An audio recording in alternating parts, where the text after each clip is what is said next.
תן לי רגע את זה.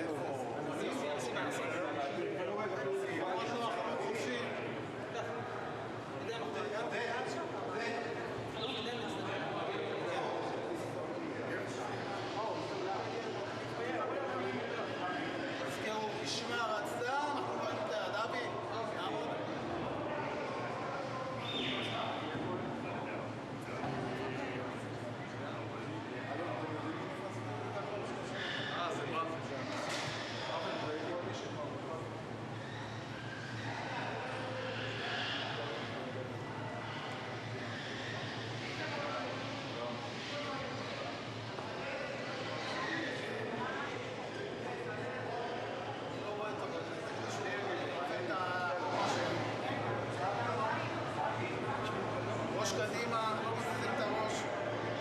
אני נותן פקודה לדום, מדום אנחנו עוברים משמר הצדה, אז הצדה.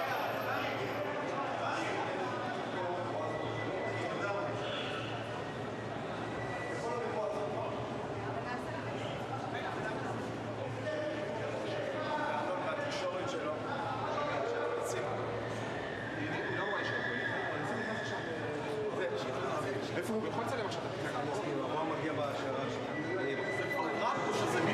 מה? זה ראש הממשלה או... לא, זה עוד לא. טראמפ מגיע עם ראש הממשלה ביחד, זה אותו רכב. זה הפרוטוקול. משמר יעבור לדום. משמר, דום.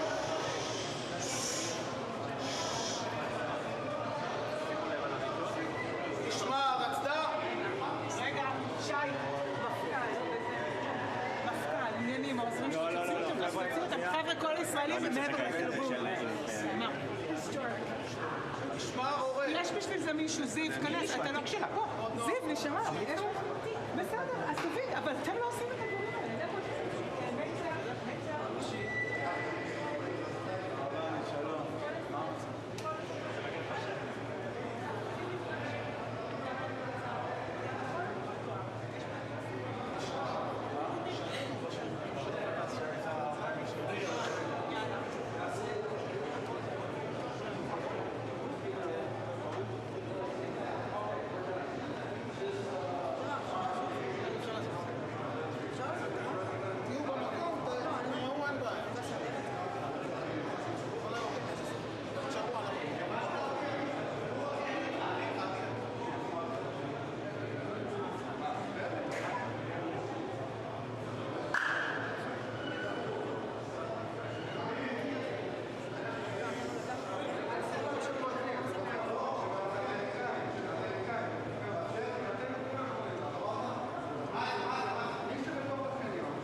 בחטא אחת.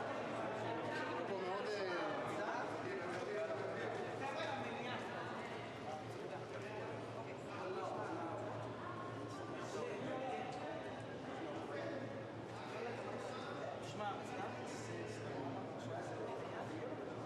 האמת שהוא צדק.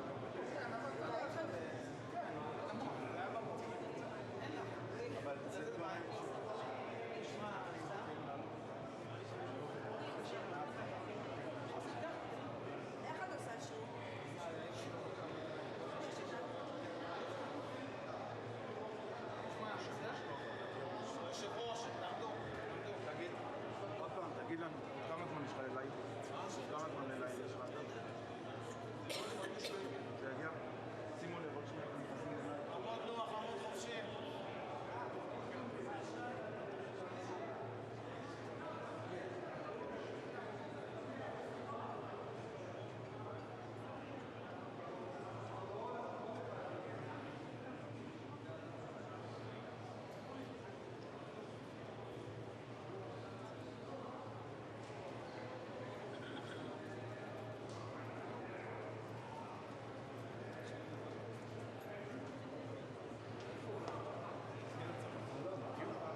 את המספר? נו, קדימה, הם הגיעו לכנסת, היה פה ראש המוסד שלו, אבל למה לא אליי? אני יודע מי תומך. תגיד לה לסיים, ביי.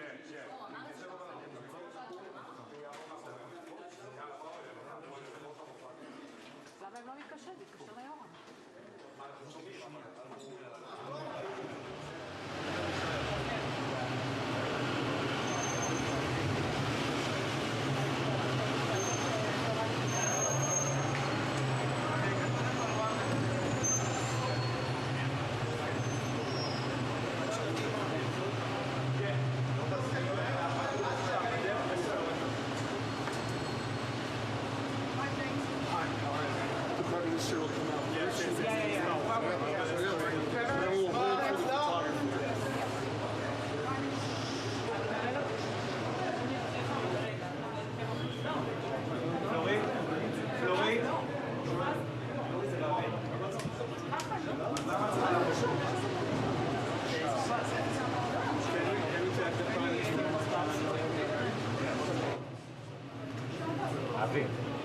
אבי. מה אני יכולה לעשות? אני לא יכולה לעשות.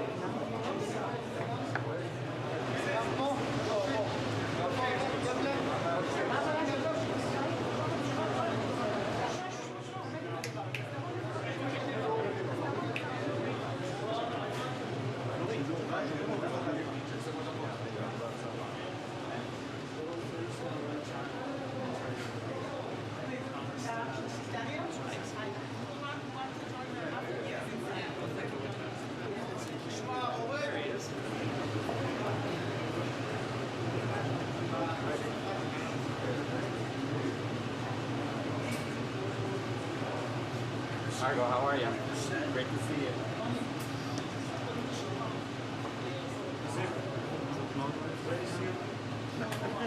Pleasure to see you.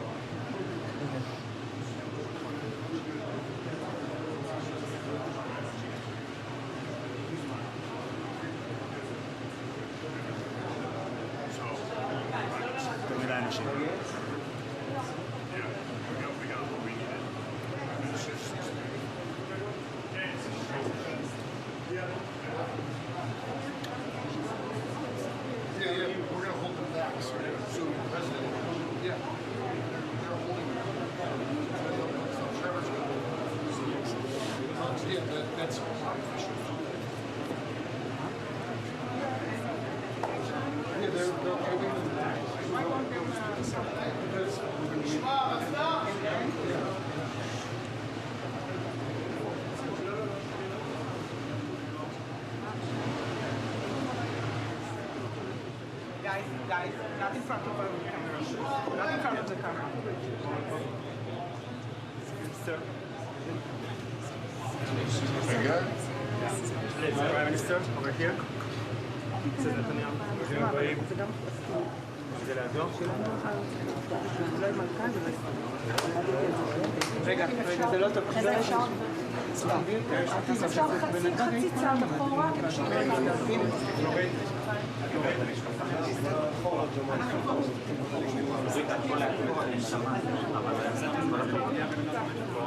לעבור צד.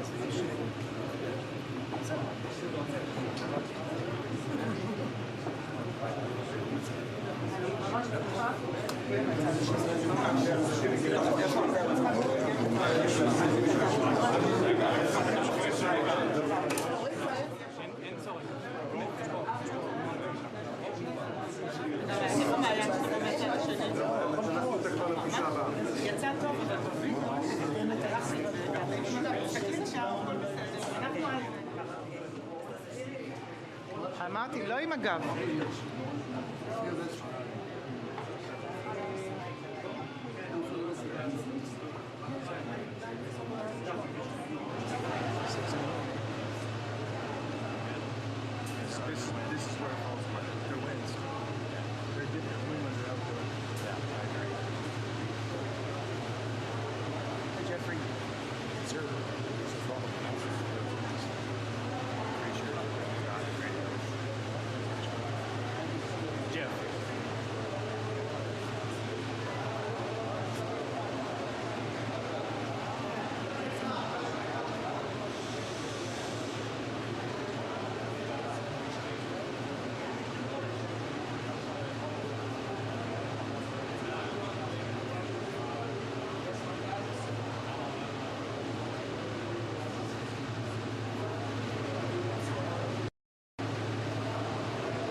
one, please. Sophie.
היושב-ראש, זה קצת יוצא מצד שני, לא, זה קצת שני, קצת שני.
Mr. President, Amir Al-Khan, Speaker of the Knesset, my partner Alon. Welcome to Jerusalem. Welcome to the Knesset. We've been longing for this day. It's a great honor. Thank you. It's our honor, pleasure. Thank you very much. You guys know each other. We know each other.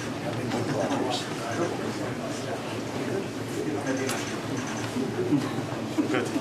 Yes, please. This way, Mr. President.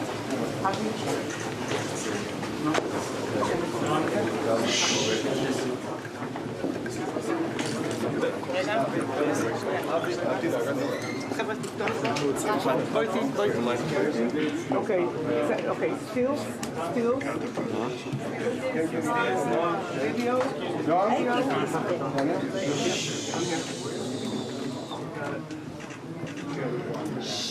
Let's start with one here. Let's look here first. Now this one. Then here. This one, Avi? And please here.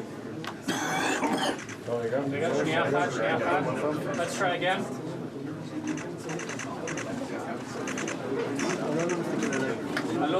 חבר'ה, אין לנו זמן, עכשיו פה. Now here, please, to Avi, everyone. And White House photographer, please. Daniel? אוקיי, עכשיו על הספר. רגע, הראש מותק. היום. להסתכל על הספר. להסתכל על הספר. נועם, טיפה את היד לשם. כן? אתה בסדר?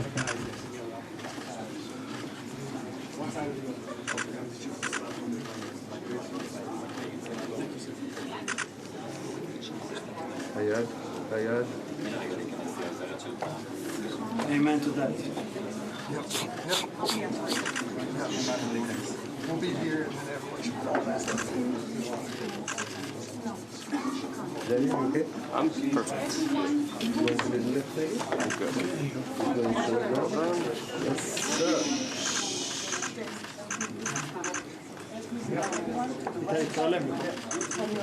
Amen to that, Mr. President. Thank you. לא כל ידי. כמה.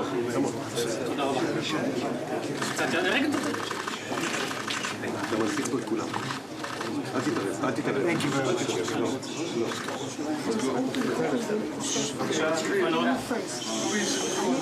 Move this way. I everyone move. Thank you. Sorry. You're all good. You come? Cameras.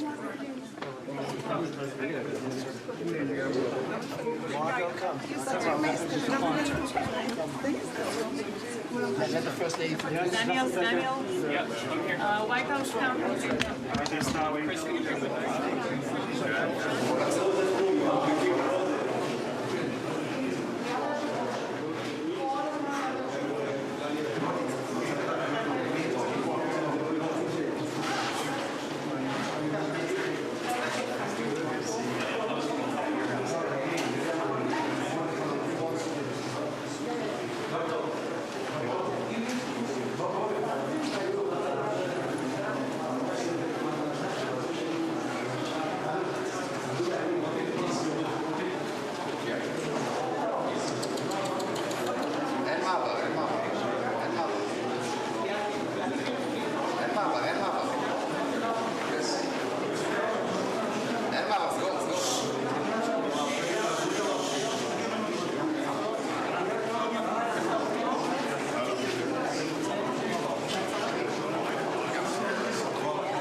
I met him.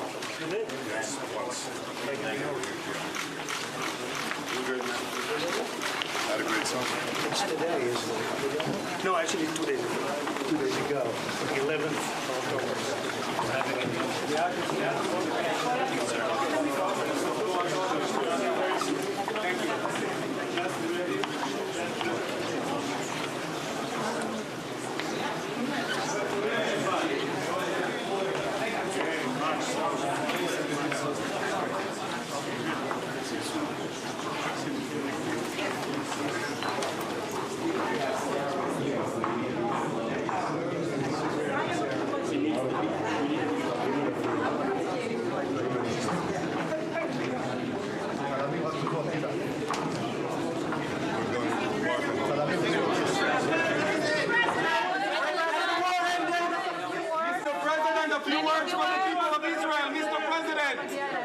Mr. President, will Israel be able to renew the war if Hamas isn't disarmed? Mr. President, can we please get a few words to the Channel 14? Mr. President, do you have a message? Mr. President, תיזהרו מהגדר. This morning, Mr. President. President. This is a great day.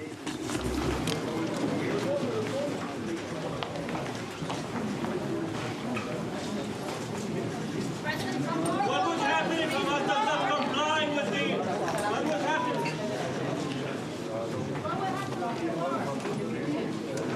What would happen if Hamas does not comply with your plan, with this army? Mr. President,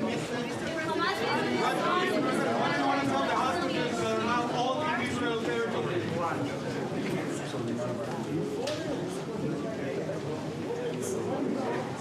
Mr. President, do you have any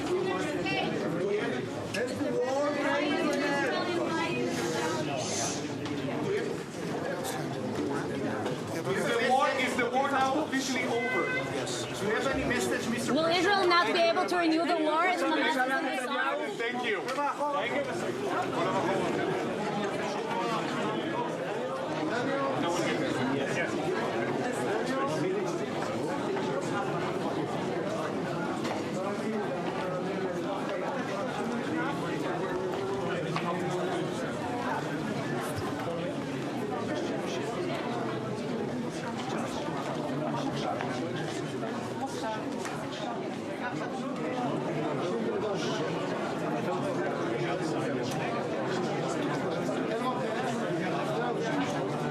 Thank you.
la finalidad.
זה הטלפון של מתן? לא. איזה לחוץ הוא. וואי, זה... הוא רואה שאני מתקשר, הוא אומר לי, למה אתה לא דואג לי? אבל אתמול ישב כל היום, לא בדק את הכיסאות? כן, את האמת לא בדקתי, הוא את זה. לא, הוא מביא את המוח, עשה עבודה. אבל איך חסרים קסר? אני לא מבין איך קסר חסר. כי בדרך כלל לפעמים אנחנו מוציאים, כי לא כולם באים, לא כולם עזו שם.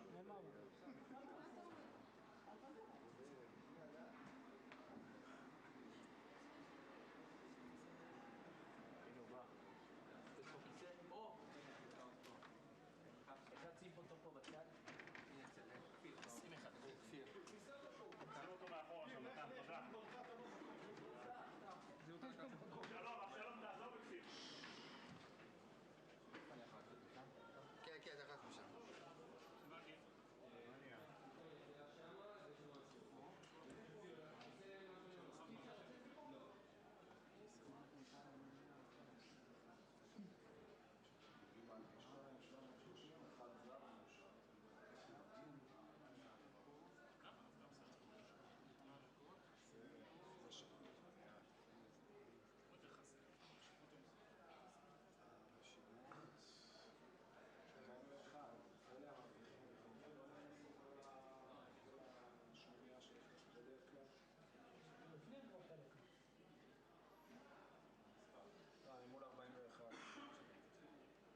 יש כמה חבר'ה מהנשיא שאמורים להיות מדורגים.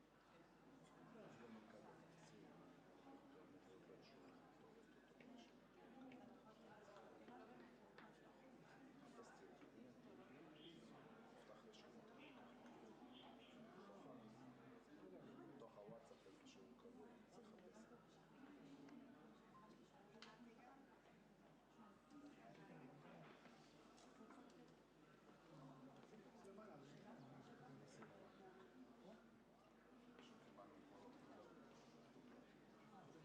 יכול להיות שהוא יפתע אותו, אם הוא יעלה למעלה יותר טוב.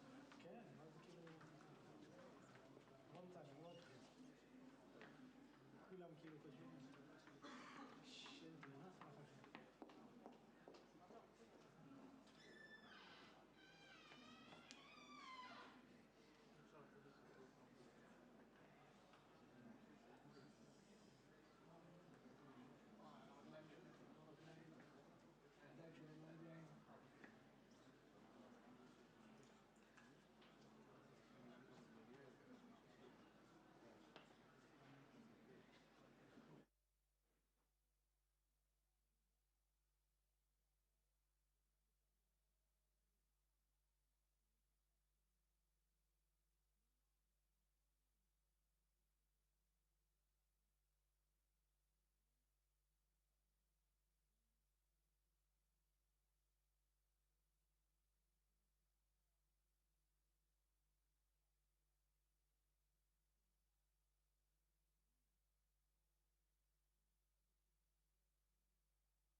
חברי הכנסת והקהל, אנא תפסו את מקומותיכם. אנחנו מתחילים ממש בעוד מספר דקות.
Make sure they have a way.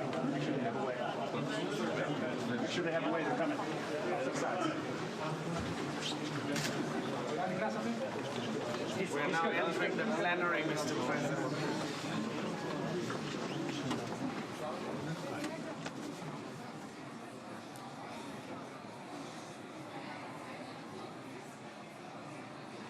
חברי הכנסת והקהל מתבקשים לקום. כבוד הנשיאים, כבוד ראש הממשלה וכבוד יושב ראש הכנסת.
נא לשבת.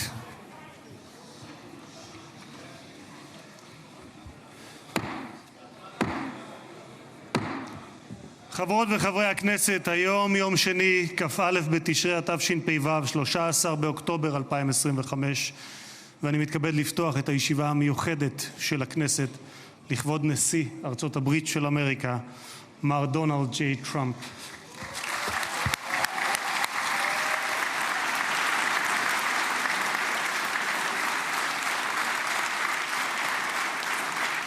חברות וחברי הכנסת, בטרם נתחיל אני מזכיר שישיבה זו היא ישיבה מיוחדת ולכן לא יהיו בה הפרעות. מי שיפריע יוצא מאולם המליאה ולא יורשה לשוב אליה עד תום הישיבה. לא תהיינה אזהרות. בנוסף, ניתן יהיה למחוא כפיים בישיבה זו כפי שכבר ראיתם. כבוד נשיא המדינה יצחק הרצוג ורעייתו מיכל,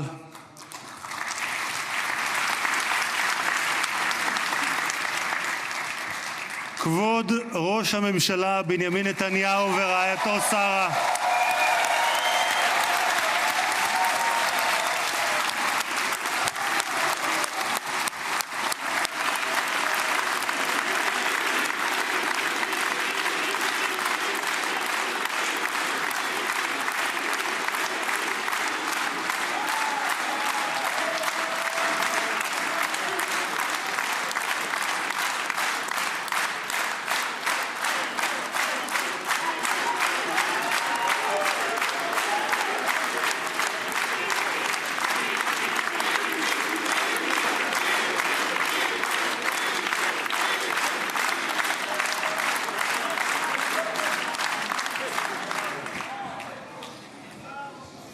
ראש האופוזיציה יאיר לפיד ורעייתו ליהי, שרים וחברי הכנסת, special recognition to Minister Ron Dermer, who led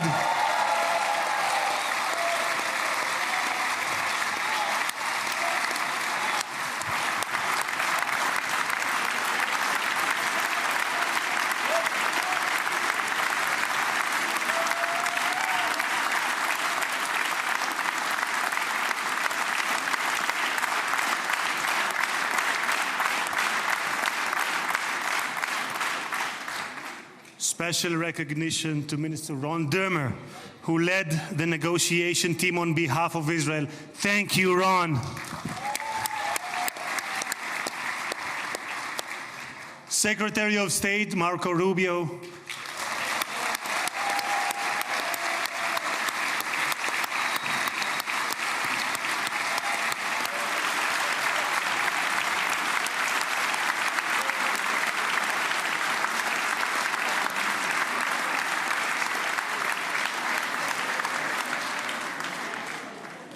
Secretary of War Pete Hegseth,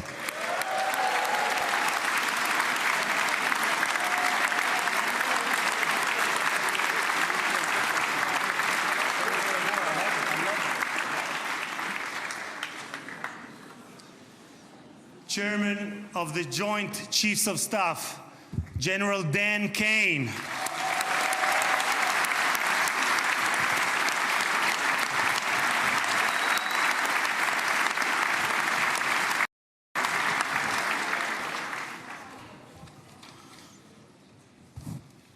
two key players, President Trump's special envoy Steve Witkoff, who is here with his partner Lauren,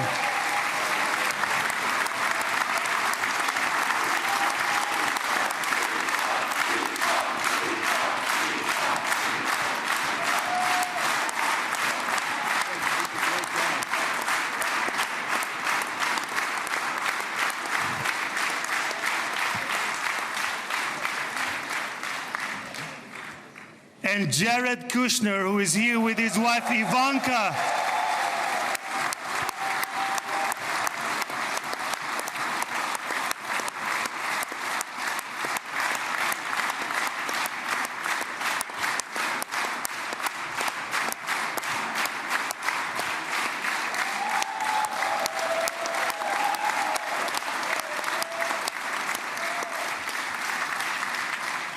And thank you guys for everything that you have done to bring about this day. Ambassador of the United States to Israel, my dear friend and my absolute favorite rock star, Mike Huckabee.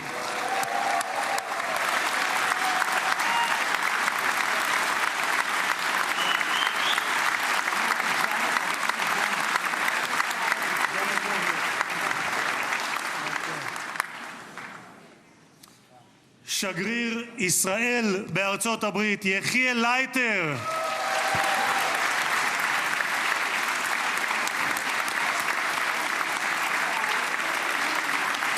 תודה. שגרירים וראשי משלחות זרות, ראש עיריית ירושלים, משה ליאון ורעייתו סתווית, סגל א' של המדינה, ראשי גופי הביטחון, אלה שנמצאים איתנו ואלה שבשטח, הרמטכ"ל רב אלוף אייל זמיר,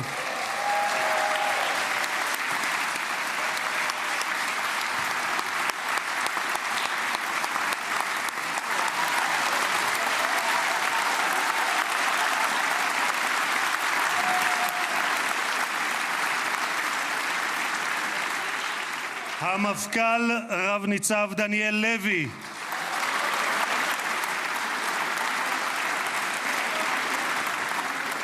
נציב שירות בתי הסוהר רב גונדר קובי יעקבי, הוא נמצא בשטח, הוא מאלה שנמצאים בשטח, נציב הכבאות וההצלה רב תפסר אייל כספי, ראש המוסד דוד ברנע,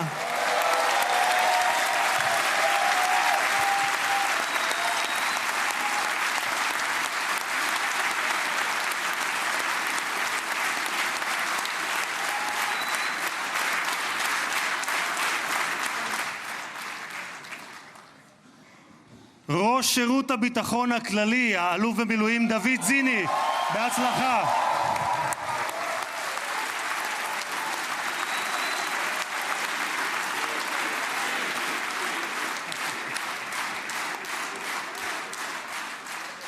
ראש מנהלת החטופים גל הירש,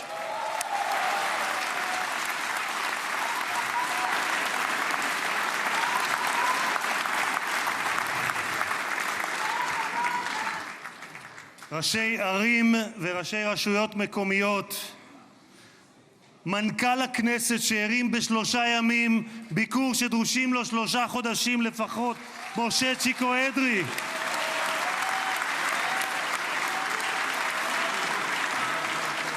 מזכיר הכנסת עורך הדין דן מרזוק, היועצת המשפטית לכנסת עורכת הדין שגית אפיק, קצין הכנסת ניצב יובל חן, חברי הנהלת הכנסת, משפחות חטופים, משפחות שכולות,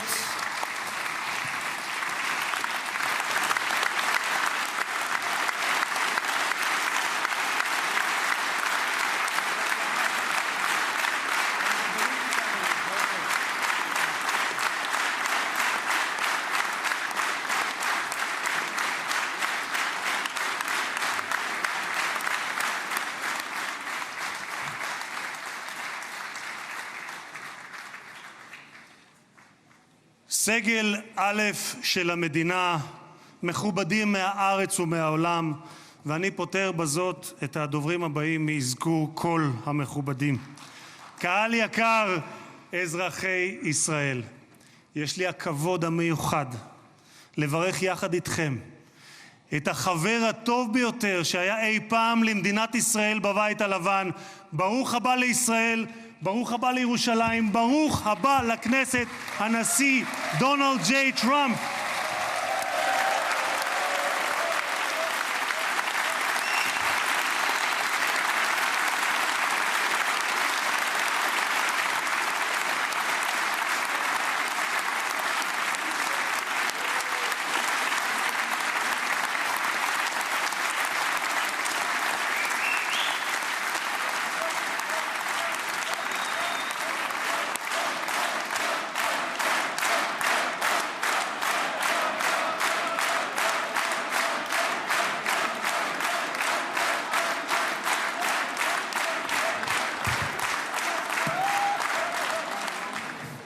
אדוני הנשיא, אני מבקש להודות לך על שהענקת לכנסת את הזכות והכבוד להיות הפרלמנט הראשון מחוץ לארצות הברית שאתה מבקר בו בכהונתך הנוכחית. במסורת היהודית נהוג לברך ברגעים ייחודיים שכאלה, ברוך שנתן מכבודו לבשר ודם. תודה לך, הנשיא טראמפ.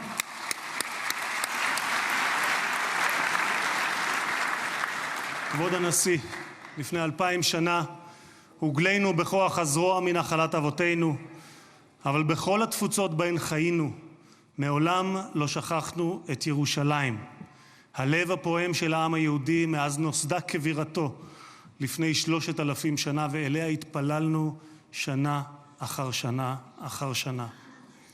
ולפני 7 שנים היית אתה, הנשיא טראמפ, שבשם ארצות הברית של אמריקה הכרת בריבונות הישראלית על ירושלים.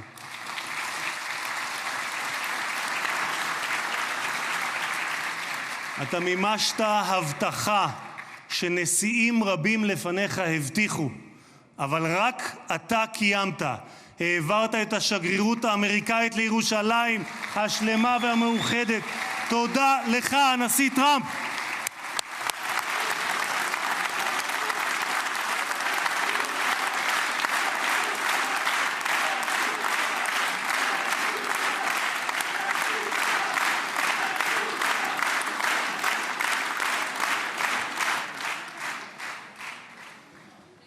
משחר הקמתה נאלצה מדינת ישראל להילחם, אך תמיד הושיטה את ידה לשלום. לפני 5 שנים הובלת יחד עם ראש הממשלה נתניהו את הסכמי אברהם. זכיתי, כן, מגיע.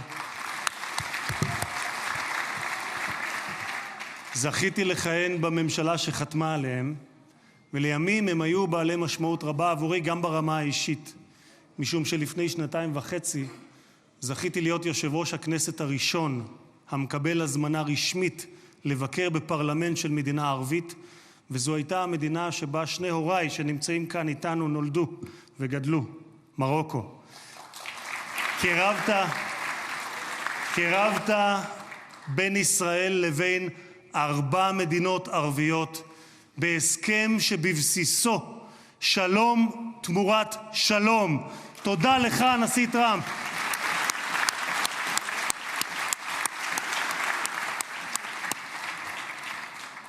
הרבה לפני כהונתך הראשונה, כבר ב-2011, זיהית את הסכנה שבאיראן גרעינית וכתבת, ואני אומר זאת בשפת המקור ברשותכם. Iran's quest of nuclear weapons is a major threat to our nation's national security interests. We can't allow Iran to go nuclear. איום על ארצות הברית משמעו איום על העולם החופשי כולו. את עמדתך העקבית ששמה את אמריקה ראשונה, America first, אך לא לבדה, but not America alone, הבאת עמך לבית הלבן בשתי כהונותיך. לפני 4 חודשים, לאחר שראש הממשלה נתניהו פתח במבצע עם כלבי, הורית על המבצע פטיש חצות, Midnight Hammer, פעולה אמיצה שלא הייתה כמותה עד שאתה הגעת.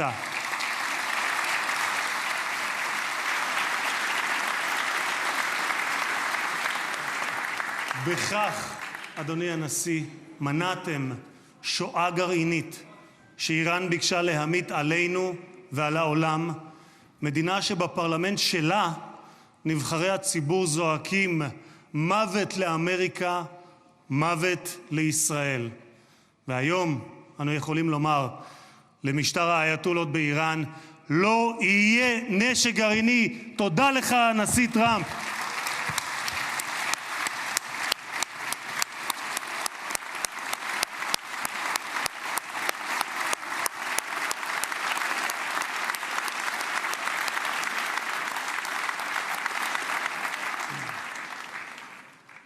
כבוד הנשיא, היום העם היהודי מציין את סיום חג הסוכות, ומחר נציין את שמחת תורה. בשמחת תורה לפני 2 לא שמחנו. היה זה היום הקשה ביותר שחוותה מדינת ישראל משחר הקמתה, והעם היהודי מאז השואה. עשרות פעמים הגעתי יחד עם מנהיגים זרים למקום הטבח, עם רבים מהם ישבתי לצפות בתיעוד המצולם של הזוועות שאני יודע שגם אתה ראית. שבועות ספורים לאחר 7 באוקטובר ליוויתי את ג'רד ואיוונקה שהגיעו לכאן לאזורים הקשים ביותר. ראינו את מה שקיווינו, היינו קיבוץ כפר עזה ברעים, וראינו את מה שקיווינו שלא יחזור עוד בתולדות האנושות. מראות של פוגרומים, ילדים, נשים, קשישים, גברים, חיים שלווים שהיו ואינם עוד. השטן לא רק רצח, טבח, אנס ושרף רבים מאחינו ואחיותינו, הוא גם חטף אותם, מתים וחיים. מאז בני ישראל נלחמו את המלחמה הקשה, הארוכה וגם הצודקת בתולדותיהם. הפצע הזה של אחינו החטופים בשבי נותר פתוח ושותת דם מאז 7 באוקטובר, כאשר כל עם ישראל כאב את כאב החטופים ובני משפחותיהם, התלויים בין תקווה לייאוש, בין חיים למוות, עד הבוקר הזה. במשך 2, במקום בו יושבים האורחים ביציע שמולנו, כבוד הנשיא, השקיפו מעלינו תמונות החטופים. הבוקר, לקראת האירוע ההיסטורי הזה, זכינו להוריד את התמונות עם חזרתם של החטופים למשפחותיהם. אני אעשה משהו ספונטני, אדוני הנשיא. את סיכת החטופים הזאת בצבעי כחול לבן קיבלתי מצביקה מור, אבא של איתן מור. אני מתכבד להוריד אותה כי לפני רגע דיברתי עם צביקה, איתן כבר בידיהם, והם חוגגים את האיחוד הזה. תודה לך, הנשיא טראמפ.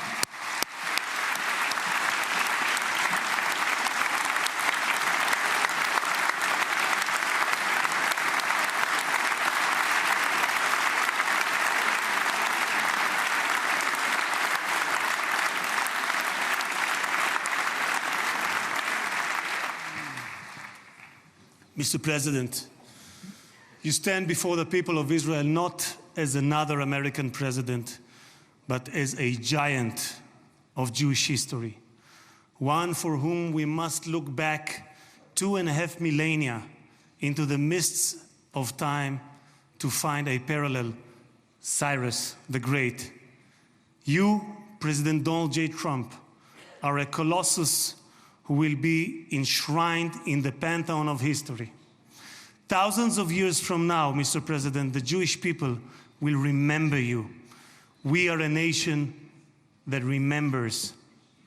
Far from being a local struggle, what we are witnessing is a global struggle, a global battle between the forces of extremism, radicalism, and fundamentalism, and those of freedom, liberty, and democracy. What the world needs now is not appeasers who feed the crocodile in the hope that they will be eaten last, like the kind we have seen recently at the UN General Assembly. And by the way, President Trump, your team has checked the teleprompter. It is working beautifully. What the world needs now are more leaders who are brave, resolute, strong, and bold. The world needs more Trumps.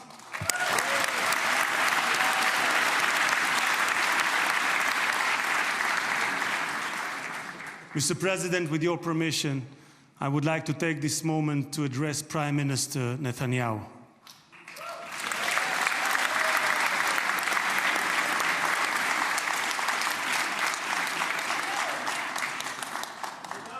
ראש הממשלה, תודה. ראש הממשלה, עמדת בכל שנות כהונתך, אבל בפרט בשנתיים האחרונות, מול לחצים אדירים.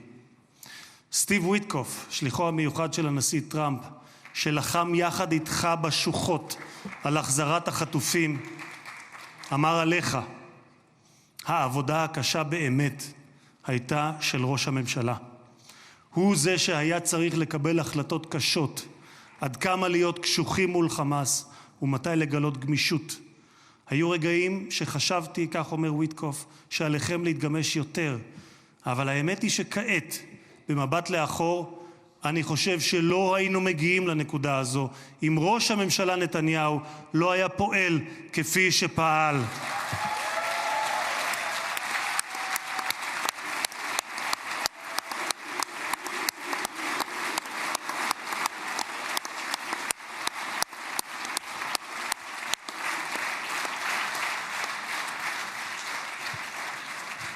גם הנשיא שלי, ממשיך ויטקוף, גם הנשיא שלי, אתה אדוני, הנשיא טראמפ, מאמין בכך.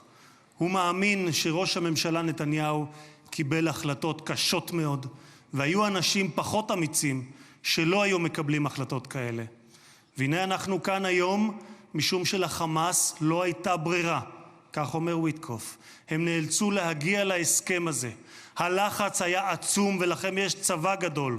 התקדמתם משמעותית בשטח, וזה מה שהוביל להסכם הזה. כך אומר השליח ויטקוף. אדוני ראש הממשלה, אתמול בדרכו לישראל אמר הנשיא טראמפ שאתה הוא האיש הנכון בזמן הנכון.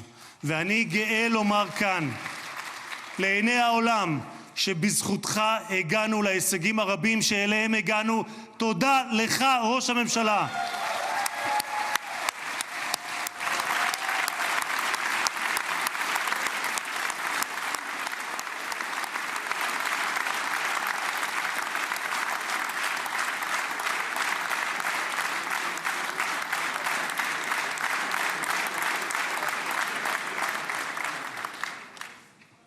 ביום הזה נודה מלב האומה וממעמקי הנפש הלאומית לחיילי צה"ל האמיצים,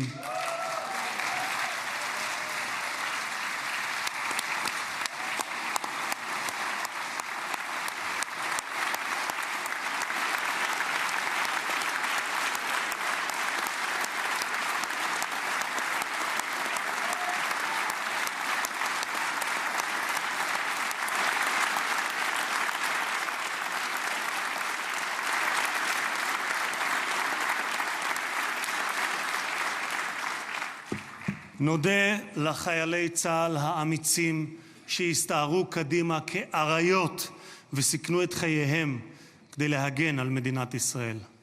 רבים מהם נפלו והקריבו את חייהם למען המדינה שמרכינה את ראשה בפניהם ובפני משפחותיהם השכולות.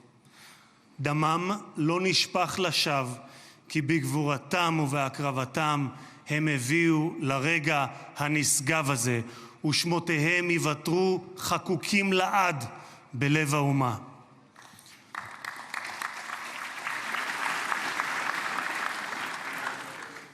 President Trump, you are the president of peace.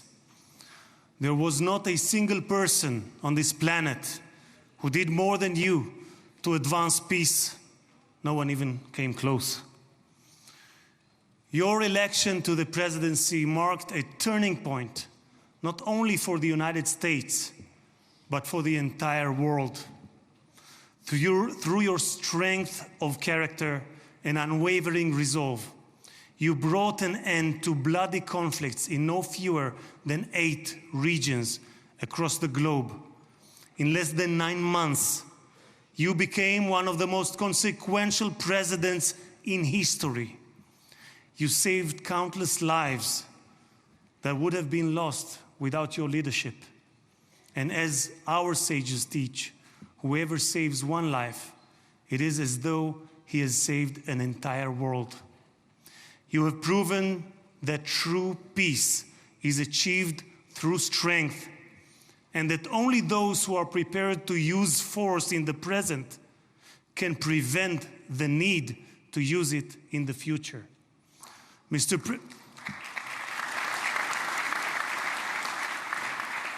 President, you, more than any other individual, are deserving of the highest recognition for your efforts in promoting peace.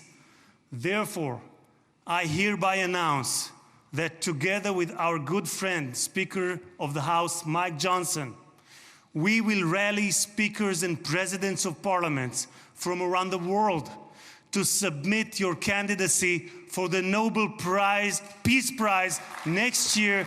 There is no one more deserving than you, President Trump. No one.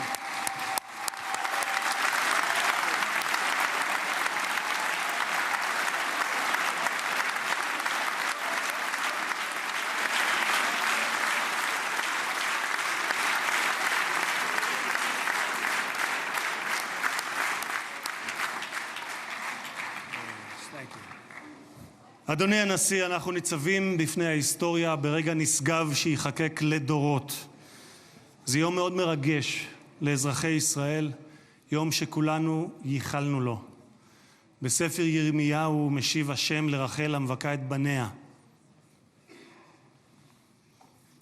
מנעי קולך מבכי ועינייך מדמעה, כי יש שכר לפעולתך, נאום אדוני, ושבו מארץ אויב. ויש תקווה לאחריתך, נאום אדוני, ושבו בנים לגבולם.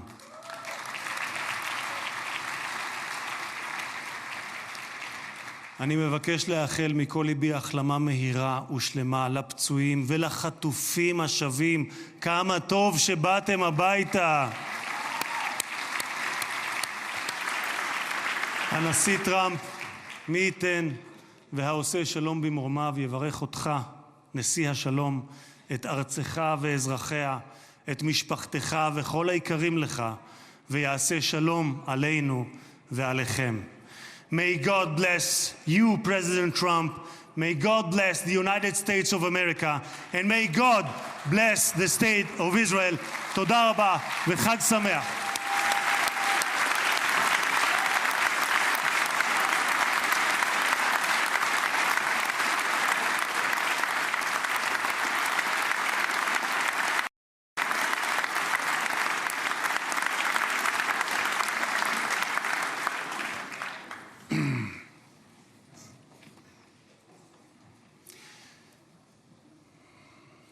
אני מתכבד להזמין כעת את ראש הממשלה, חבר הכנסת בנימין נתניהו, לשאת דברים.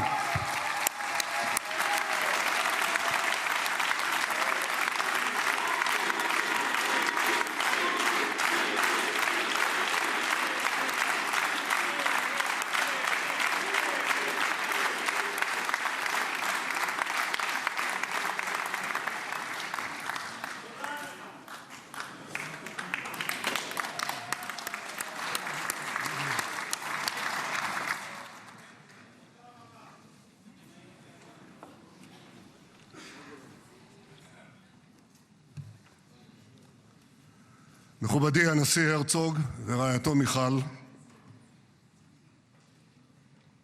מכובדיי הרבים, ובראשם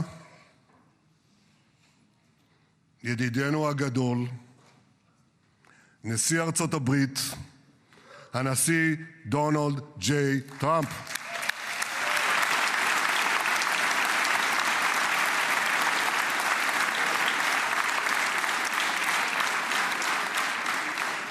ברוך בואך לירושלים בירתנו הנצחית. ברוך בואך לישראל ביום המרגש הזה שיחקק בתולדות עמנו. וגם אתה, הנשיא, תחקק בתולדות עמנו, כי כבר נחקקת בתולדות האנושות. אבל אנחנו, כפי שנאמר, זוכרים את ידידנו, ואנחנו יודעים את חלקך החשוב והמכריע בהחזרת יתרת חטופינו ביום הזה שהתבשרנו עכשיו, רק לפני שעה קלה, שכל חטופינו החיים שבו אלינו. איזו התרגשות.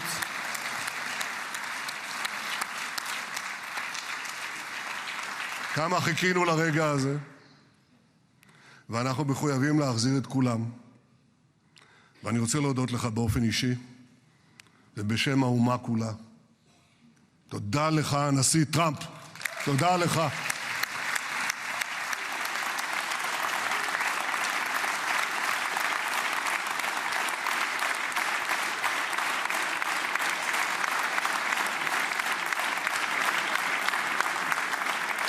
Now, I know that the teleprompters are working well, though I'm not using them. But I'm not sure about the translation. So I'll say words in English. President Trump, the Knesset welcomes you and your distinguished delegation to Jerusalem, our eternal capital. This is your first visit to Israel since you recognize Jerusalem as our capital and moved the embassy here. Thank you, President Trump, for that.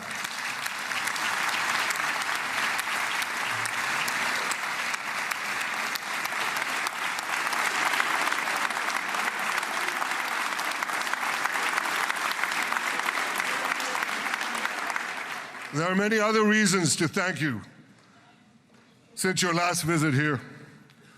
Thank you for recognizing Israeli sovereignty over the Golan Heights.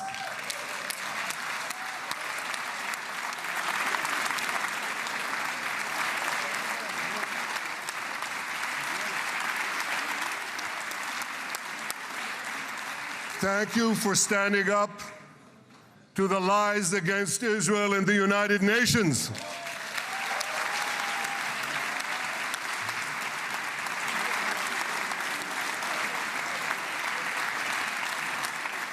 Thank you for recognizing in your 2020 peace plan our rights in Judea and Samaria, the ancestral homeland of the Jewish people.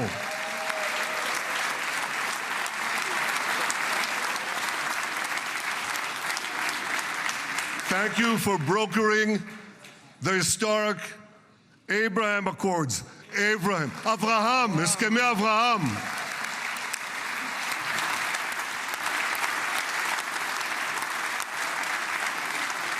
Thank you for withdrawing from the disastrous Iran nuclear deal.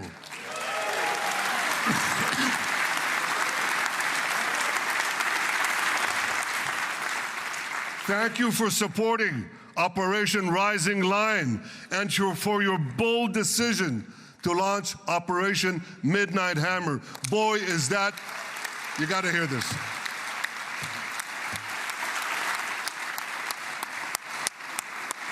This is the most fitting name ever named for a military operation, because a little after midnight, you really hammered them.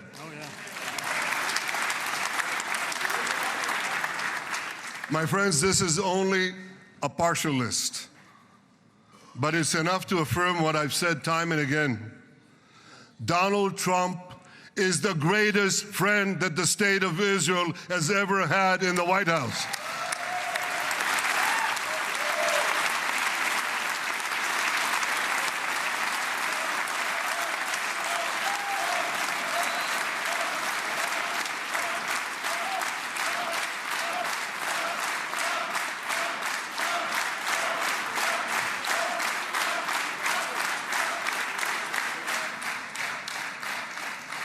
No American president has ever done more for Israel.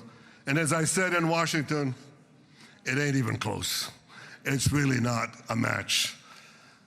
Mr. President, today we welcome you here to thank you for your pivotal leadership in putting forward a proposal that got the backing of almost the entire world. A proposal that brings all our hostages home.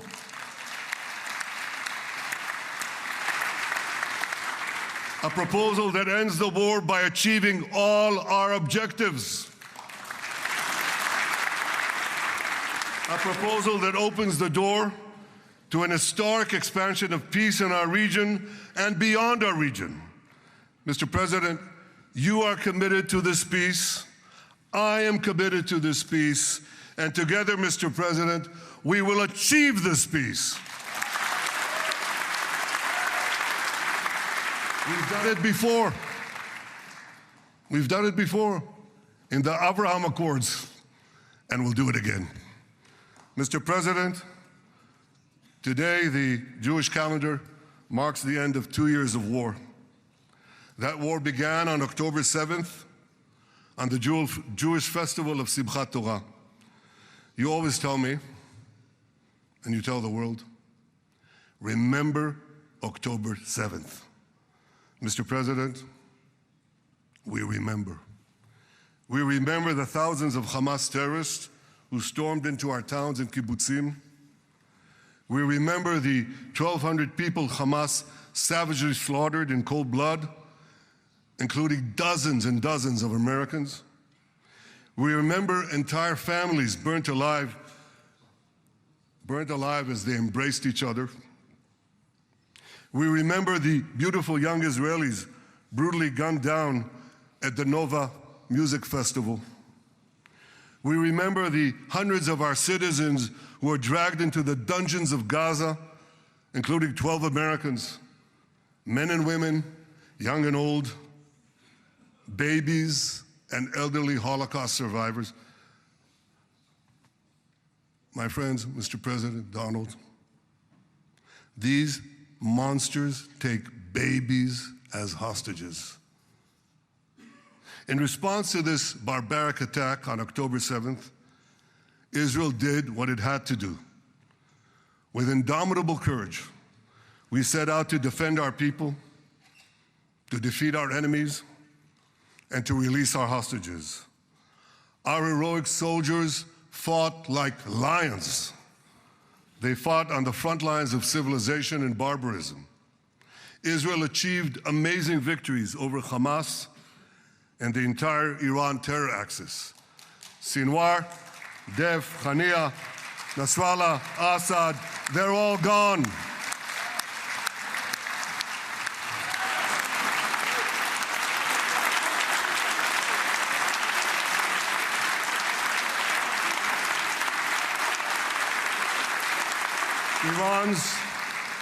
Iran's nuclear weapons and ballistic missile program, with your enormous help, Mr. President, rolled back. Half the Houthi leadership wiped out. But the price of this victory, the price of these victories, has been heavy. Nearly 2,000 of Israel's finest were lost, nearly half in battle. They left behind parents, spouses, siblings, and children. Their love and laughter, their promise and potential were lost forever. To the families of our fallen fighters, many of them are here, I say, I know the depth of your pain. I know the inconsolable grief that will accompany you for the rest of your lives. The State of Israel bows its head in eternal gratitude to our fallen heroes. Because of these heroes, our nation will survive. Because of these heroes, our nations will thrive.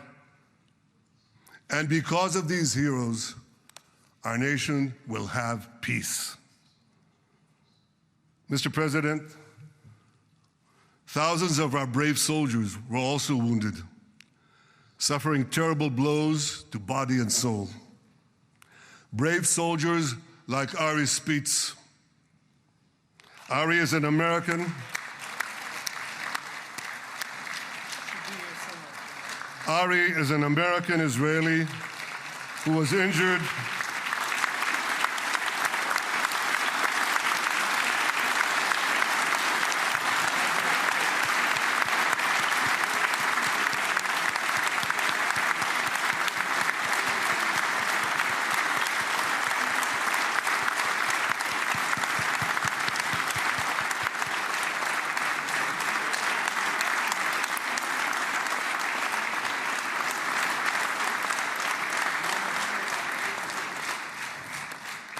Ari is an American Israeli who was injured in Gaza while searching for Hamas terrorists and weapons.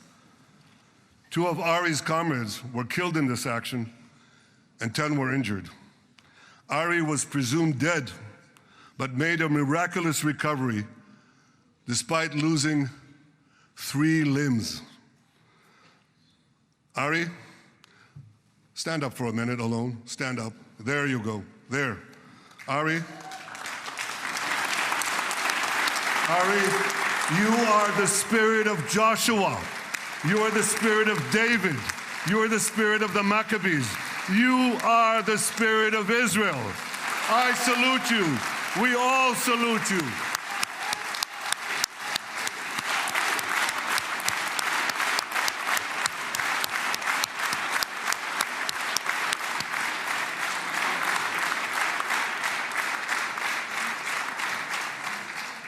Sabine Tassa of Kibbutz Netiv HaAsara is watching us today from the Israeli consulate in Los Angeles. Sabine lost her husband and her oldest son on October 7th. She is the mother of 3 other boys.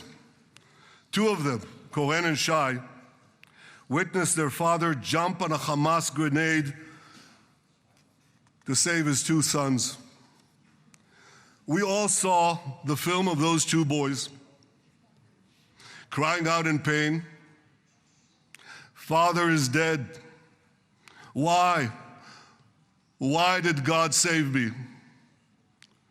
Mr. President, my friend Donald, I've seen some very tough things in my life, but I couldn't bring myself to watch those boys suffering again. So I didn't see this film except once.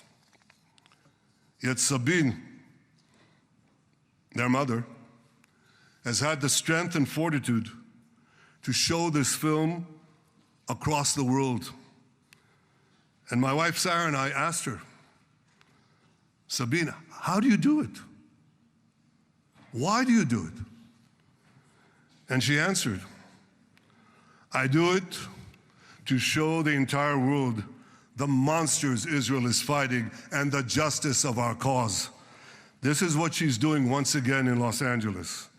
Sabine, you can hear me now, so I want to tell you on behalf of all of us, you embody the spirit of our biblical heroines, Deborah, Ruth, and Esther. You too are the spirit of Israel, and we all salute you.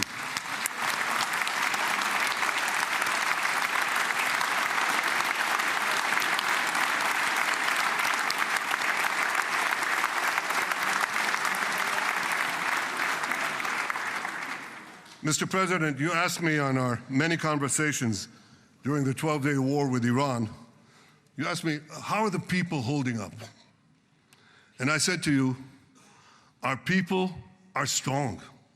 Israelis are a nation of lions with unlimited resolve to defend our country and secure our future.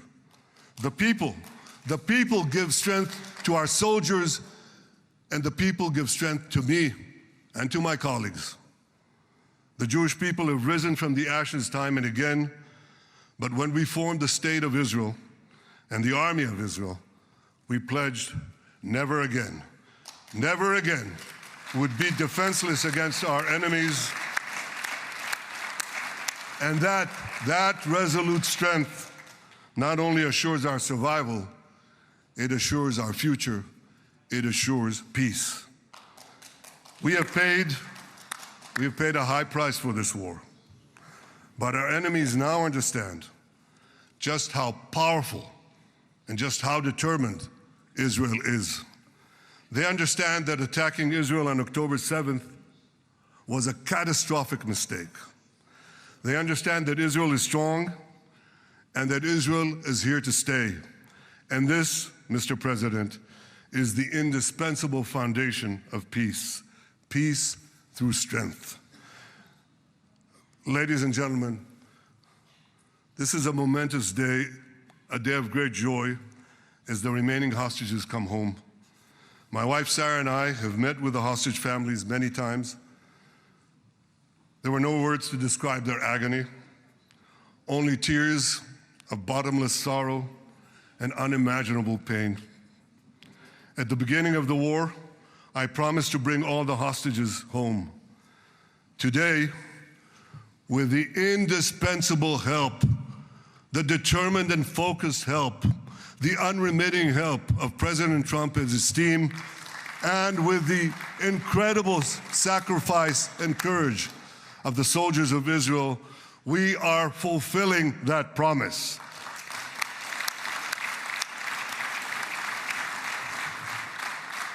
It has been a long journey to get here. In the first week of the war, our brave soldiers put military pressure on Hamas, and the international community put diplomatic pressure on them. This enabled us to secure the release of over 100 hostages. In heroic rescue attempts behind enemy lines, Israel's special forces rescued 8 live hostages and brought back the remains of dozens more. But as time went on, we all know what happened. The diplomatic pressure was turned on its head. More and more governments bought into Hamas's false propaganda. More and more governments succumbed to anti-Semitic mobs in their own countries. They just turned on Israel. They called for us to surrender to Hamas demands, just leave Gaza immediately, they said, end the war without committing to disarm Hamas, without committing to demilitarize Gaza. Had Israel succumbed to those demands, not only would Sinwar, Nasrallah, Assad, and Iran's missile and nuclear program remain intact. Not only that, because in no time, the Hamas killers would be back on the border fence, ready to repeat the horrors of October 7th again and again, as they vowed to do. But just at that point of maximum pressure on Israel, a man named Donald J. Trump was elected President of the United States.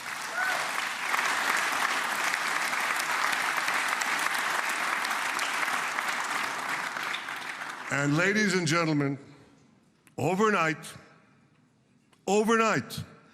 everything changed. Everything.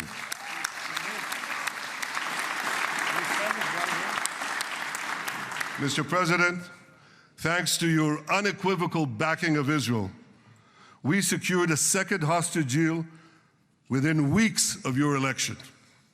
And in the months that followed, we worked closely together to forge a path to bring the remaining hostages home and end the war. End the war in a way that ensures the disarming of Hamas, the demilitarization of Gaza, and that Gaza would never again pose a threat to Israel.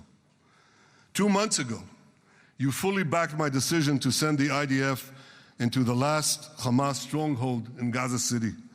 You shared my view that this military pressure would help free the hostages. And despite all the criticism, all the naysayers, we were right. Hamas caved in. And 2 weeks ago, you succeeded in doing something miraculous. You succeeded in doing something that no one believed was possible.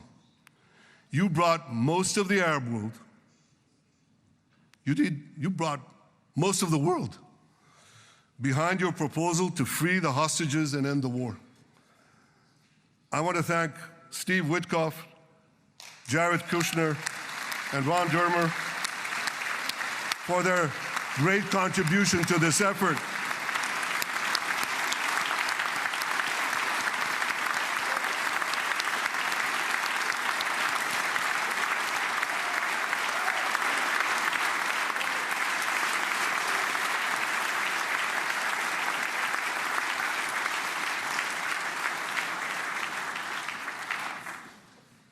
And I want to thank our negotiating team. I believe that the close cooperation between the two of us, between our two nations, combining Israel's military pressure and President Trump's unmatched global leadership. I have to tell you, I've seen a lot of American presidents. I've seen them all in the time that I've been here, and I've been here quite a lot of time. I've never seen anyone move the world so quickly, so decisively, so resolutely as our friend President Donald J. Trump.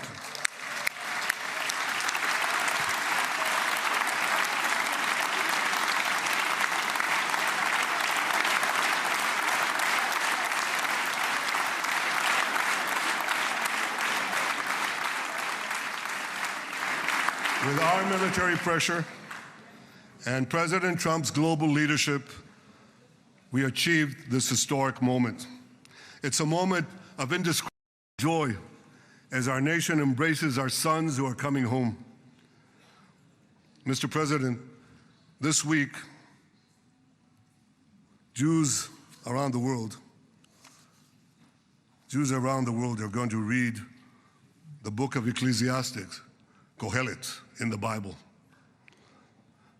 The Bible has many miraculous moments.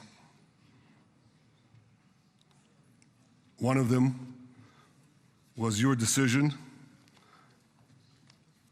to bomb Fordo. I think it was a pivot of history because it wasn't meant only to bomb Fordo. That action and your previous action of taking out Qasem Soleimani, the architect of death, I think that changed the balance of power in the world. You brought America back again to the driver's seat.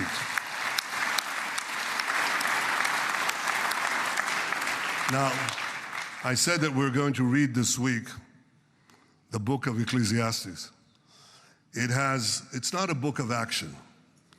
It's a book of meditations, of thought, a perspective on life and on death. And in this book, we read the immortal words of King Solomon. To everything there is a season, and a time for every matter under heaven.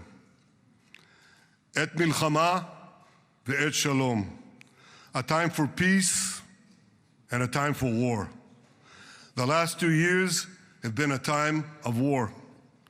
The coming years will hopefully be a time for peace.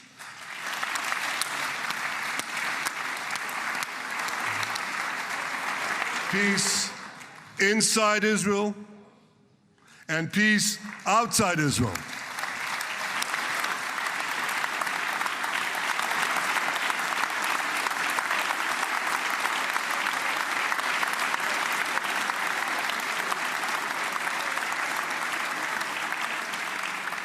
I look forward to continuing marching with you on the path we paved together with the Abraham Accords. Under your leadership, we can forge new peace treaties with Arab countries in the region and Muslim countries beyond the region. Abraham's children will work together to build a better future, a future that will unite civilization against barbarism, light against darkness, and hope against despair. And my friends, I believe that with President Trump's leadership, this will happen a lot faster than people think.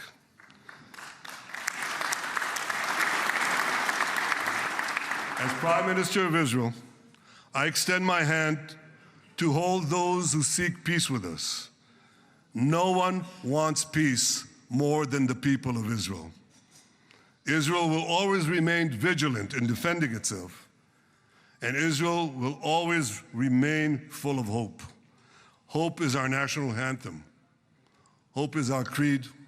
Hope is our strength. It is time, my friends, to realize that hope and expand the circle of peace. Mr. President, thank you for all you have done for us. I have submitted your nomination to be the first non-Israeli recipient of the Israel Prize, Israel's highest award. As to that other prize, just a question of time, you'll get it. But I want you to get the Israel Prize, our highest award, to our greatest friend.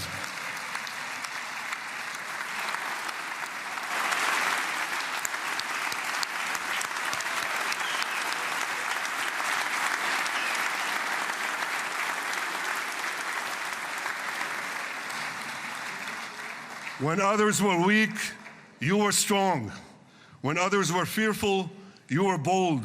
When others abandoned us, you stood by our side. On behalf of the government and people of Israel, I thank you for your extraordinary friendship. Thank you for helping bring our hostages home. Thank you for supporting Israel's march to victory. Thank you for paving a path to peace.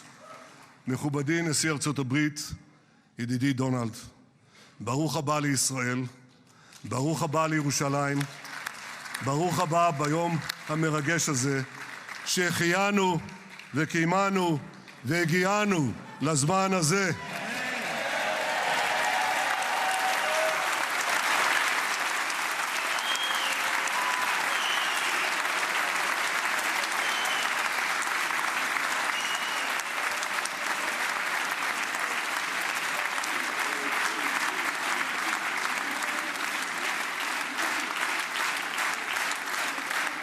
May God bless you and your family, Mr. President.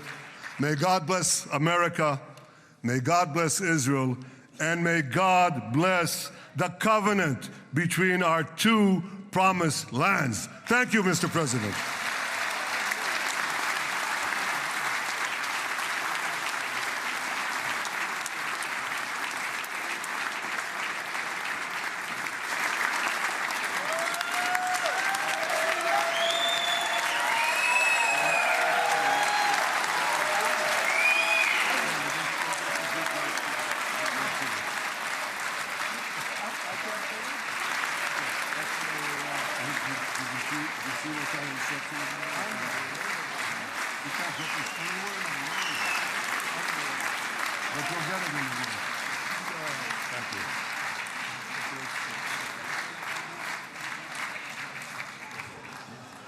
Mr. President.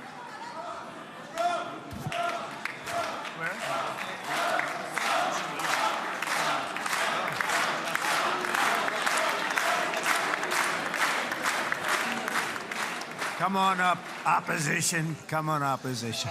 Yeah. Okay.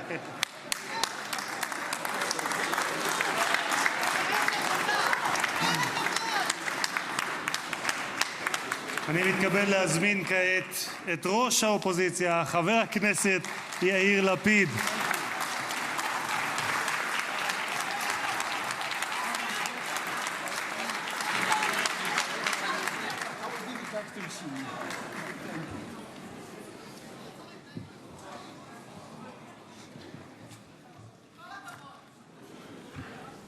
Mr. Speaker, members of Knesset, ministers, President Herzog, Prime Minister Netanyahu, distinguished guests, Your Excellency, President Trump. For 2 years, we waited for this moment. 2 years of sleepless nights, 2 years without air in our lungs. Our eyes are filled with tears today, our hearts are filled with gratitude, our children are coming home.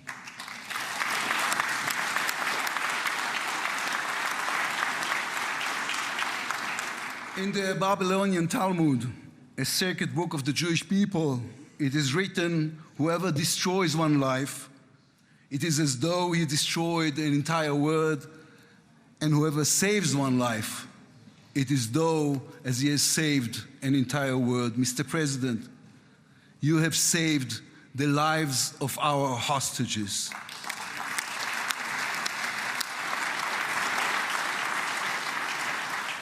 But you saved so much more. You have saved the souls of the bereaved whose loved ones now will be brought home for burial. You have saved thousands of soldiers who will now not fall in battle. And you have saved millions from the horrors of war. You have saved more than one life, and each life is an entire world. This is a historic moment, and a reminder that history is shaped by people. It is shaped by those who know the past, but have the vision to change the future. When you were elected, you declared that you would be the president of peace. You have kept your word. The fact that you were not awarded the Nobel Peace Prize is a grave mistake by the committee. But they will have no choice, Mr. President. They will have to award it to you next year.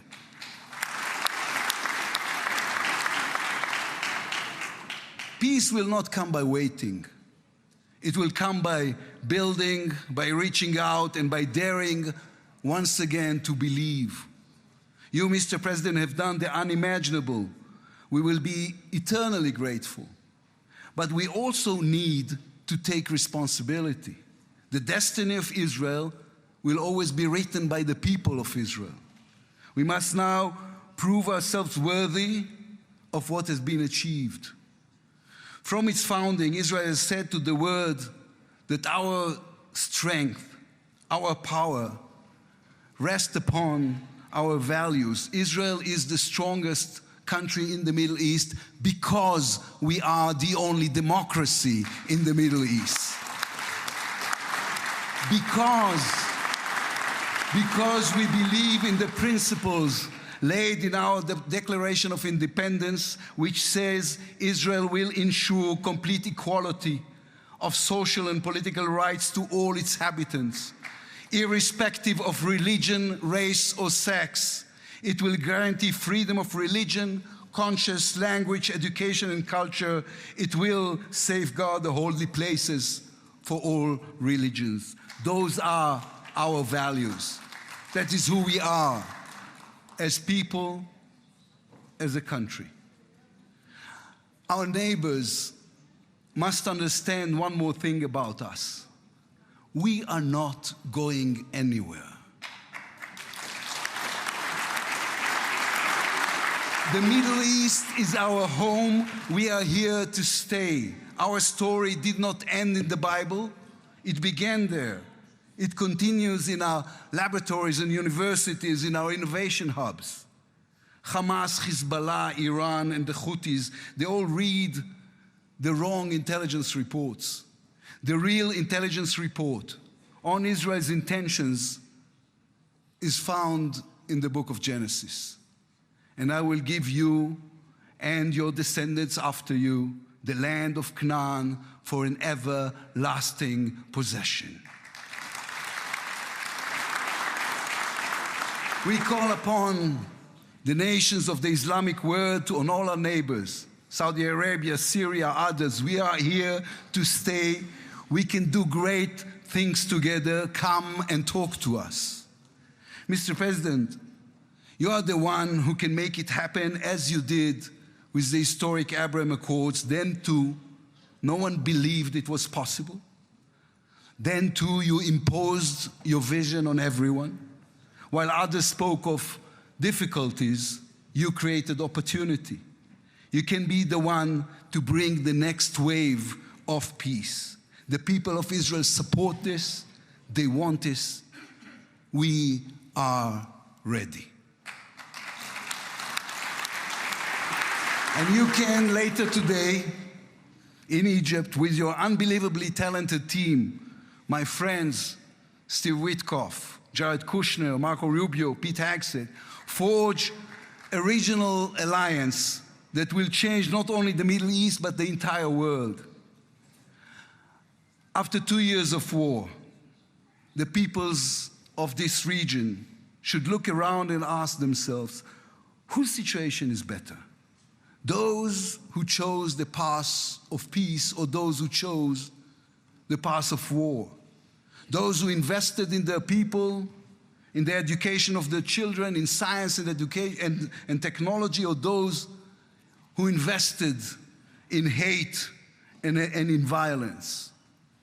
From here I say to all those who demonstrated against Israel these past 2 years, on the streets of London and Rome, in Paris and in Columbia University. I do not represent the government. As you know, I am the leader of the opposition. And I tell you, then, you were deceived.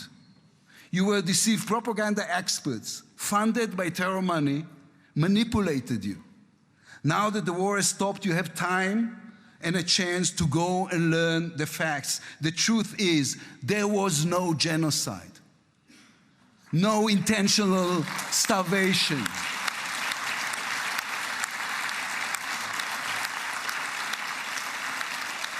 The truth is, there was an army and a country fighting in the most complicated conditions imaginable against terrorists who send their own children to die for a follow-up, who use their own children as human shields. The truth is that a democratic state was attacked by a fanatical terrorist organization. 1,200 people were killed in one day, women were raped, babies were burned alive. And all the while, they played with your minds, selling you the absurd idea that supporting Islamic terror is somehow a liberal value. There is good and evil in this world. When you stand with Hamas, you stand with evil. When you stand with Hezbollah, you stand with evil. When you stand with the Iranian regime, you stand with evil. When you stand with Israel, you stand on the side of justice.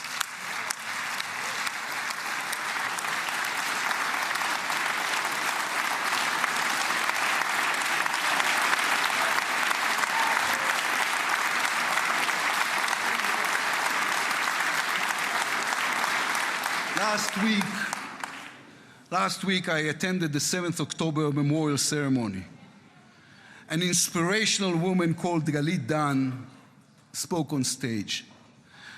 Galit had a daughter, Noya, a 13-year-old girl who was autistic like my daughter.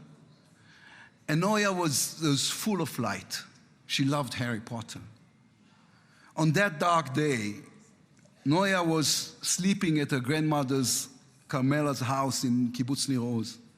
Carmela was 80 years old. Their bodies, grandmother and granddaughter, were found embraced. They were murdered together.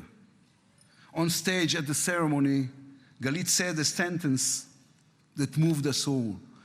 We don't want revenge, she said. We want redemption.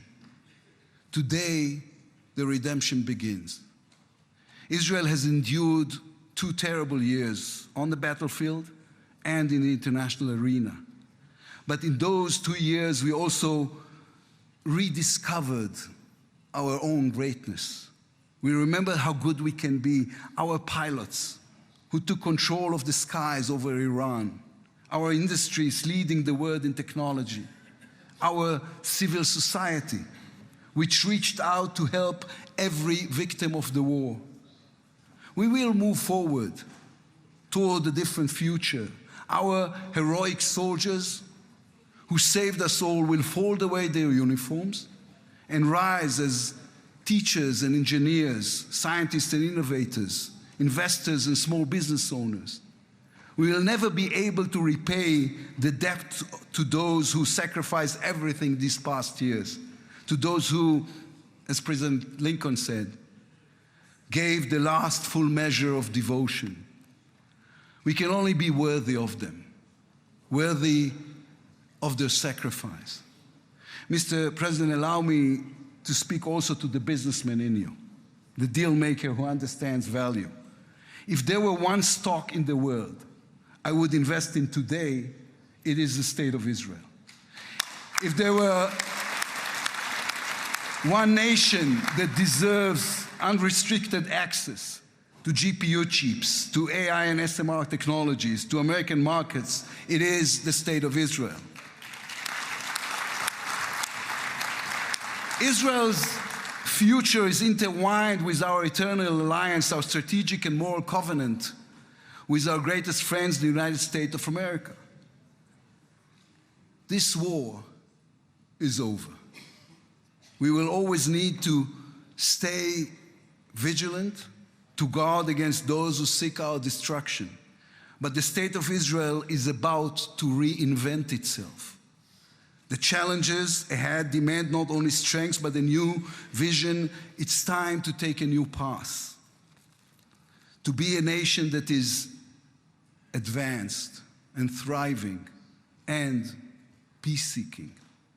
We have waited for this moment, for the end of the war, for the return of the hostages, for the chance to rechannel our grief and loss into the energy needed to rebuild our nation.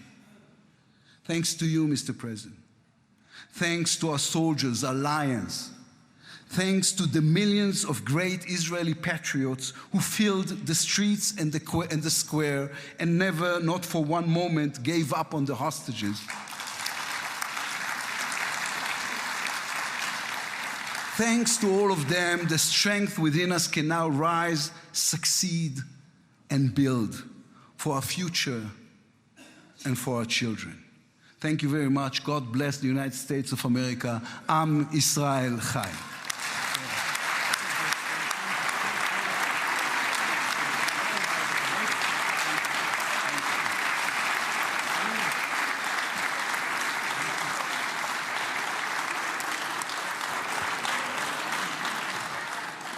אני מודה לראש האופוזיציה.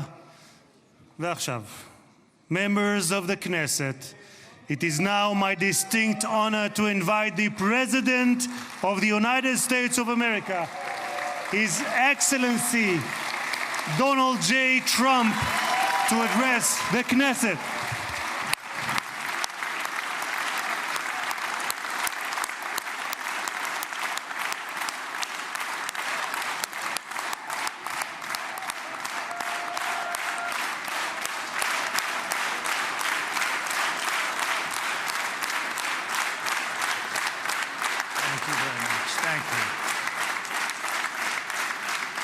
Thank you very much, everybody. It's a great honor. Nice place. Very nice place. Mr. President, Mr. Prime Minister, Mr. Speaker, esteemed members of the Knesset, and cherished citizens of Israel, we gather on a day of profound joy, of soaring hope, of renewed faith, and above all, a day to give our deepest thanks to the Almighty God of Abraham, Isaac, and Jacob.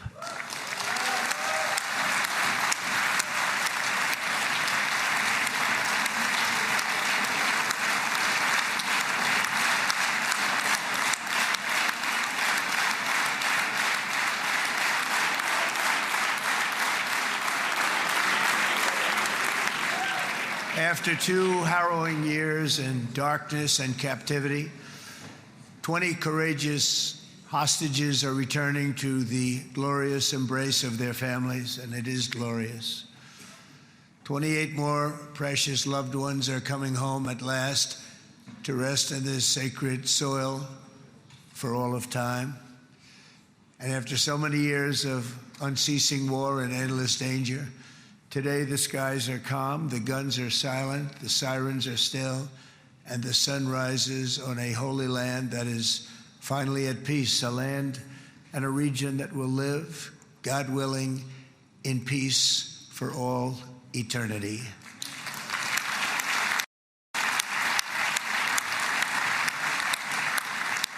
This is not only the end of a war, this is the end of an age of terror and death and the beginning of the age of faith and hope and of God. It's the start of a grand concord and lasting harmony for Israel and all the nations of what will soon be a truly magnificent region. I believe that so strongly. This is the historic dawn of a new Middle East.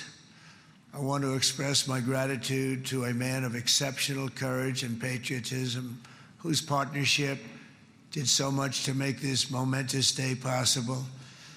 You know who I'm talking about. There's only one, Prime Minister Benjamin Netanyahu. Bibi, please stand up.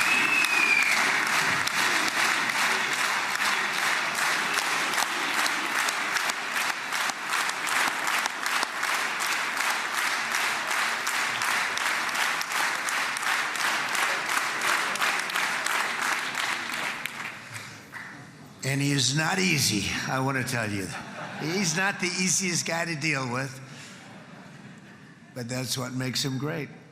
That's what makes him great.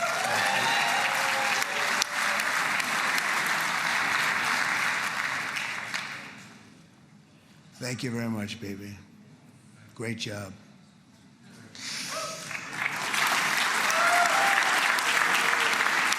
And let me also convey my tremendous appreciation for all of the nations of the Arab and Muslim world that came together to press Hamas to set the hostages free and to send them home. We had a lot of help. We had a lot of help from a lot of people that you wouldn't suspect, and I want to thank them very much for that.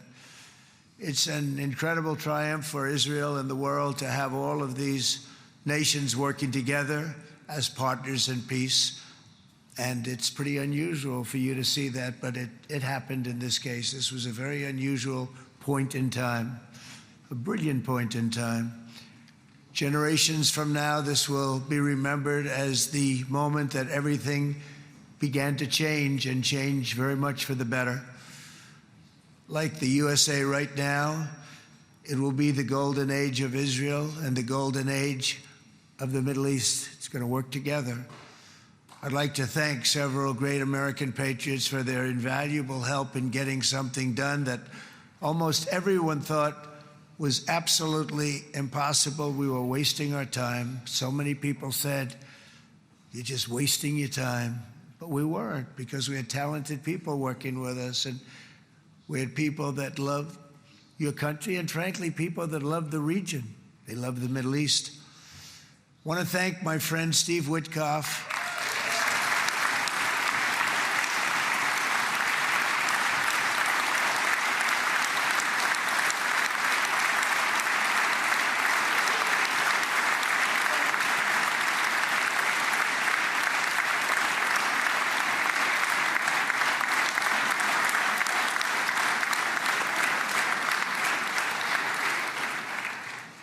You know, Steve was chosen by me. He never did this before, but I knew him as a few things. He was a great businessman, but I know a lot of great businessmen, to be honest with you.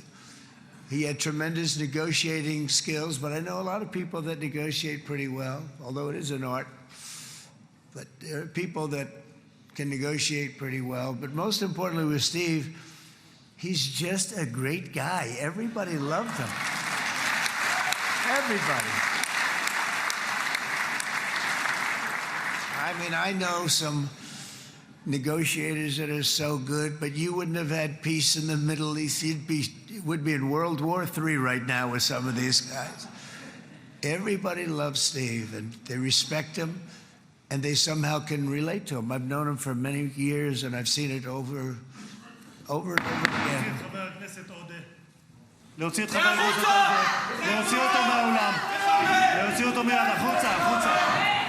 החוצה. להוציא גם את חבר הכנסת כסיף. להוציא את חבר הכנסת כסיף מהאולם. להוציא אותו מיד.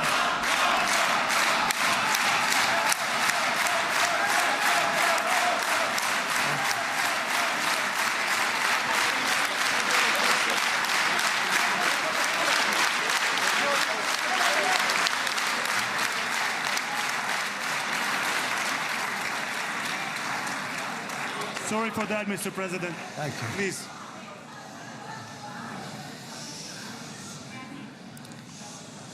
That was very efficient.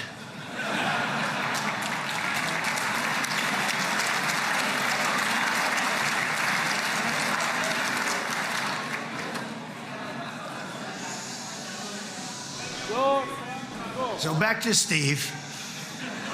He's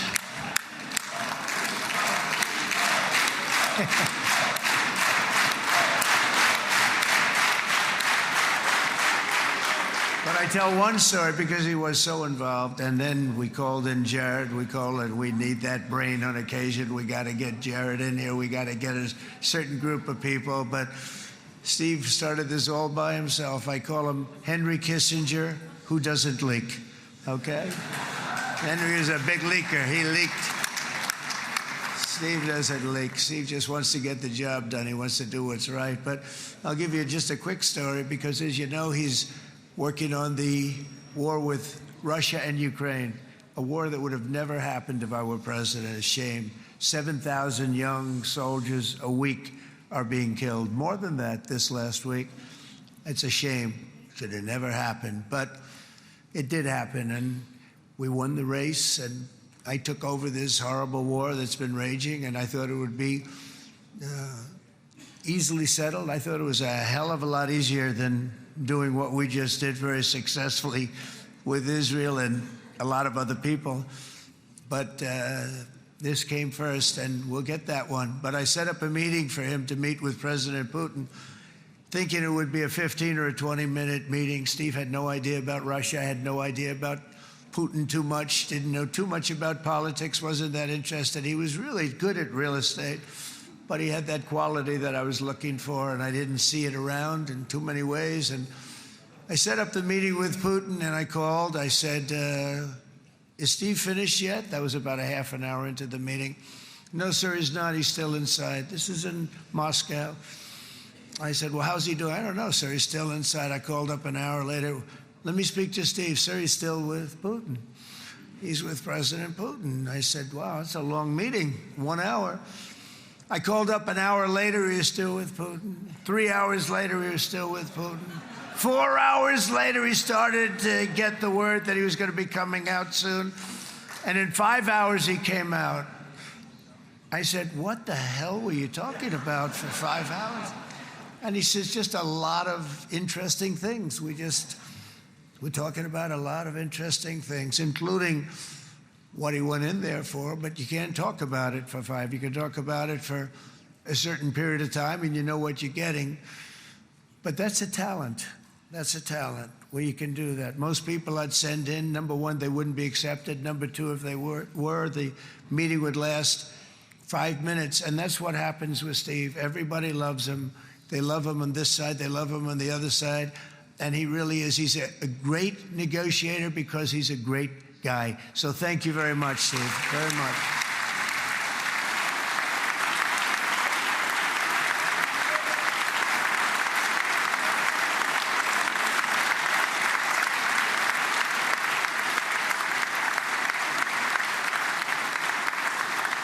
And let me also give a very special thanks to someone who truly loves Israel. In fact, loves it so much that my daughter converted. My daughter converted. I didn't know this was going to happen. And Ivanka's here.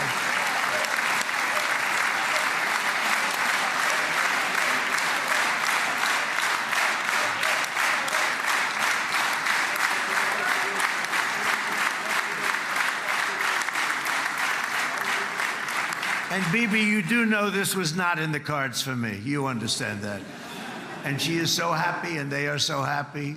At least I think they're happy. If they're not, we have a big story, right? No, they have a great marriage, and they get along great. They're best friends. They have a very special relationship. But Jared has been so helpful. He really did something very special. He established the Abraham Accords with a group of very wonderful people. I like calling it the Avraham Accords, because people that, right? Avraham. It's so cool. It's so much sort of nicer, you know? The Abraham versus the Avraham.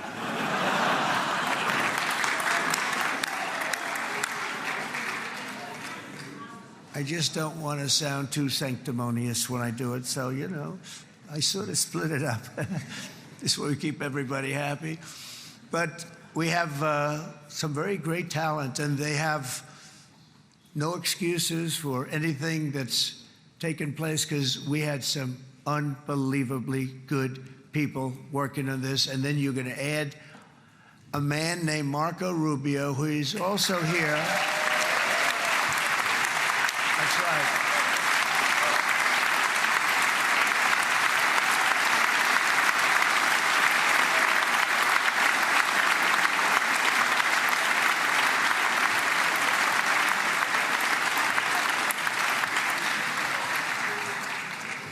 And I have a prediction that Marco will go down, I mean this, as the greatest Secretary of State in the history of the United States. I believe that.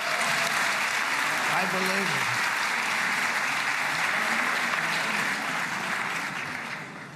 it. And he and I, you know, we really fought it out. You remember, he was tough. He was nasty. Who the hell thought this was going to happen, Marco, right? And now I'm saying he's going to go down as the greatest. He will.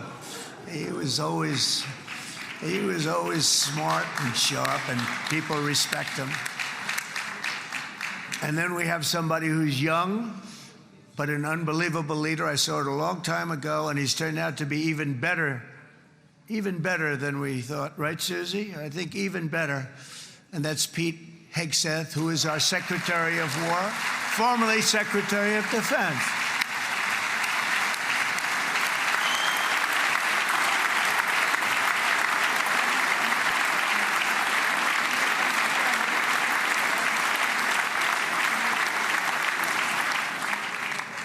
And as you know, we decisively won World War I. We decisively won World War II decisively.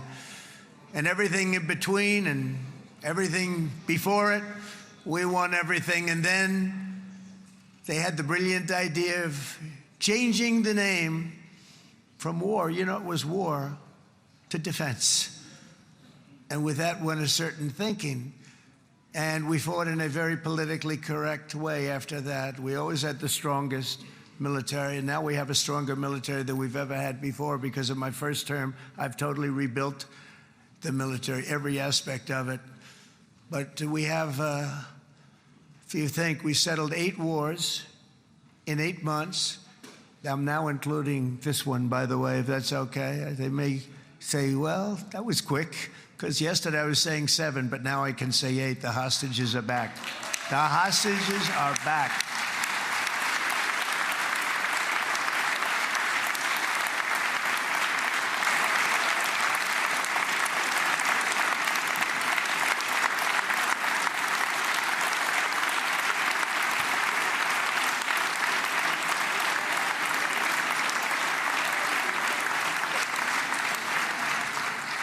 It is a good feeling. Isn't that nice to say? You know, I just said the hostage. First time I said the hostages are back. It feels so good to say it. But when you settle 8 wars in 8 months, that means you don't like war. Everyone thought I was going to be brutal. In fact, I remember Hillary Clinton during a debate, she said, look at him, he's going to go to war with everybody. And actually, she said, he's got a personality that's all about war. No, and my personality actually is all about stopping wars, and it seems to work. It seems to work. But it also means this name change and our attitude that we're not going to go into a war, but if we do, we're going to win that war like nobody has ever won a war before. We will not be politically correct, but we're not going to be there. And I think, you know, as you mentioned, Bibi, before, peace through strength, and that's what it's all about. The United States has the greatest and most powerful military in the, right now, history of the world. I can tell you we have weapons that nobody's ever dreamt of. I only hope we never have to use them. I rebuilt the military. I was proud to do it, but some of the things I hated to do. I hated certain of the weapons because the level of power is so enormous. It's so dangerous, so bad. But we have to do what we have to do. We make the best weapons in the world, and we've got a lot of them. And we've given a lot to Israel, frankly. And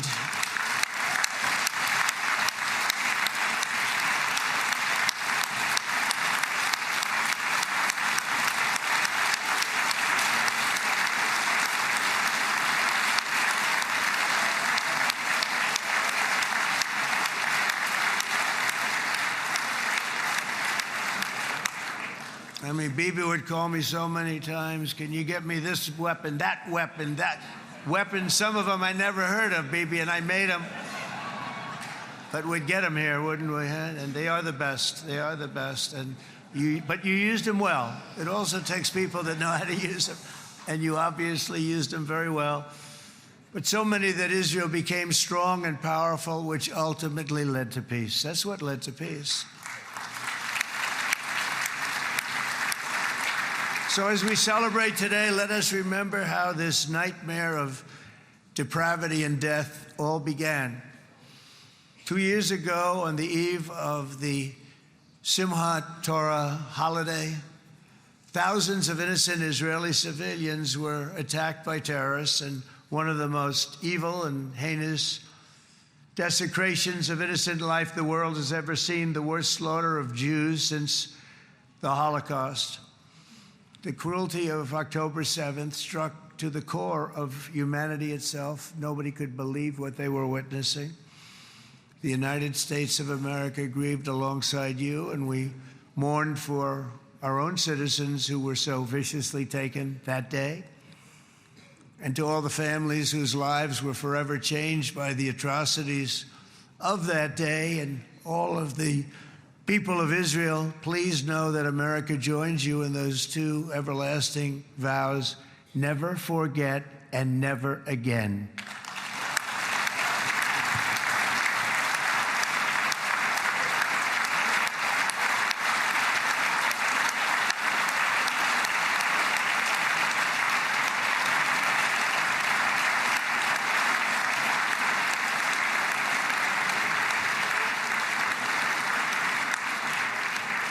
From October 7th until this week, Israel has been a nation at war, enduring burdens that only a proud and faithful people could withstand. It was a very tough period of time. For so many families across this land, it has been years since you've known a single day of true peace. But now at last, not only for Israelis, but also for Palestinians and for many others, the long and painful nightmare is finally over. And as the dust settles, the smoke fades, the debris is removed, and the ashes cleaned from the air, the day that breaks on a region transformed, and a beautiful and much brighter future appears suddenly within your reach. This is now a very exciting time for Israel and for the entire Middle East, because all across the Middle East, the forces of chaos, terror, and ruin that have plagued the region for decades now stand weakened, isolated, and totally defeated. A new coalition of proud and responsible nations is emerging, and because of us, the enemies of all civilization are in retreat. thanks to the bravery and incredible skill of the Israeli Defense Forces and Operation Rising Lion.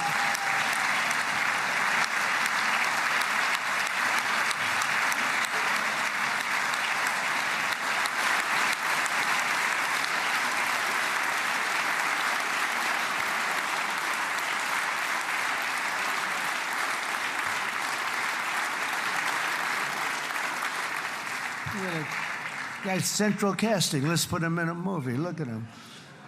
Great job. And my people loved working with you. Loved it. They worked so well together. But many of Iran's top terrorists, including nuclear scientists and commanders, have been extinguished from this earth.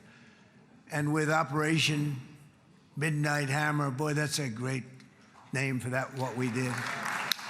Last June, the United States military flew 7 of those beautiful B-2 bombers. They look so beautiful all of a sudden.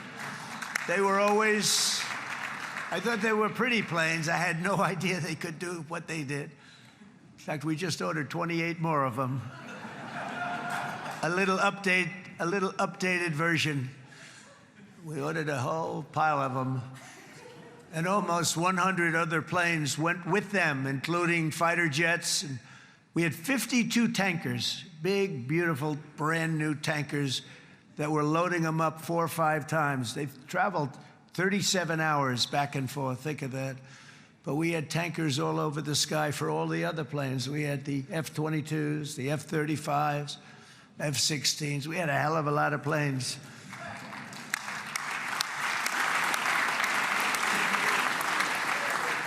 So we had 52 gas stations in the sky. That's what they call them.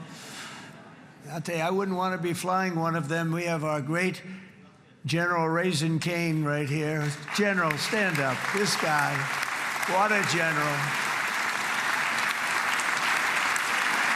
Thank you.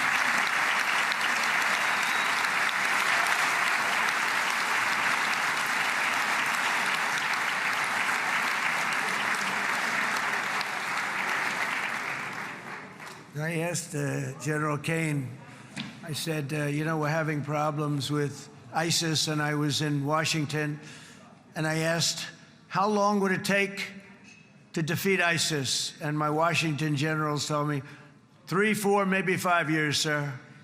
I said, I don't get it. We got the best equipment in the world. Why? So I flew to Iraq, and I met with a man named Cain.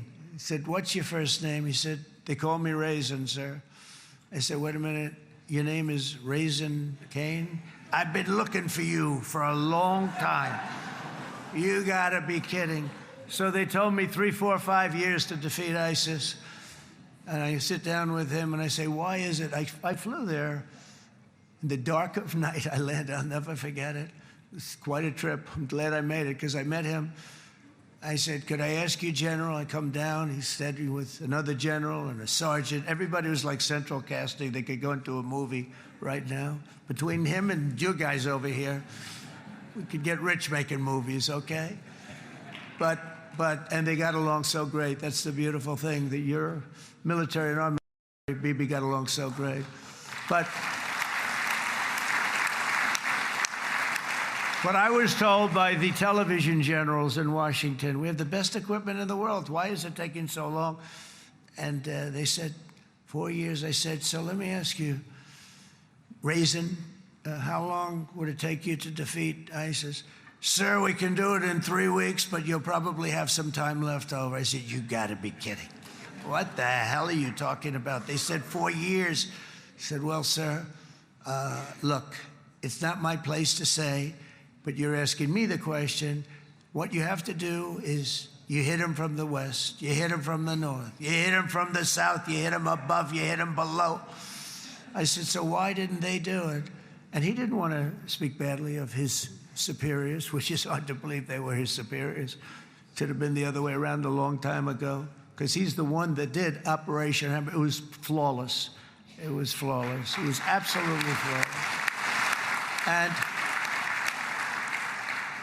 And I said, so you really think you can do it in 4 weeks? Yes, sir, 100%. You have to do it differently than they were doing it. They were using one base and it was hundreds of miles away. And he says, we have all these portable bases all over the Middle East. And they didn't want to use them because they didn't want to offend the country where the portable, they wouldn't have even known what the hell the planes were going up, right? They wouldn't have known, but he said, no, they didn't want to defend anybody, offend anybody, and but we can do it in 4 weeks. I said, you sure about that? I'm going to call you back. I'll call you back on Monday. I'm going back to Washington. But you think 4 weeks? Yes, sir, I think we can do it in 4 weeks. We'll have time left over. So I call him on Monday. I say, you think you can do it?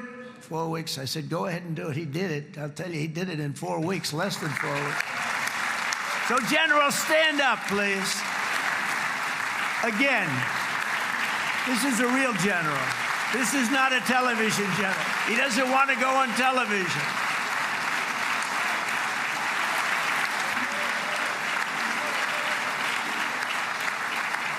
He doesn't want to go on television. I said the other guys love being on television. So we dropped 14 bombs on Iran's key nuclear facilities, totally, as I said originally, obliterating them. And that's been confirmed, and everybody understands it. Together we stopped the #1 state sponsor of terror from obtaining the world's most dangerous weapons. And if you think about it, if we didn't do that, and assuming we made the same deal that we have today, there'd be a dark cloud over this deal. And #1, it wouldn't happen because the other Arab and Muslim nations really wouldn't feel comfortable making the deal that we have now, right? If Iran had that nuclear weapon that they were about 2 months away from having. They would have had it in 2 months or maybe less than that. They were right at, this was our last shot. They looked at it for 22 years. This was our last shot. The pilots told me that. They said, 22 years, sir. They looked at it. Our predecessors looked, they studied it. 3 times a year would do drills on that exact attack. And boy, did they get it right. But let's assume they didn't, and let's assume there was large-scale nuclear weapons in the hands of Iran. We couldn't be here today. Even if we signed the deal, which we couldn't do because a lot of people would not want to have anything to do with it, we took a big cloud off of the Middle East and off of Israel.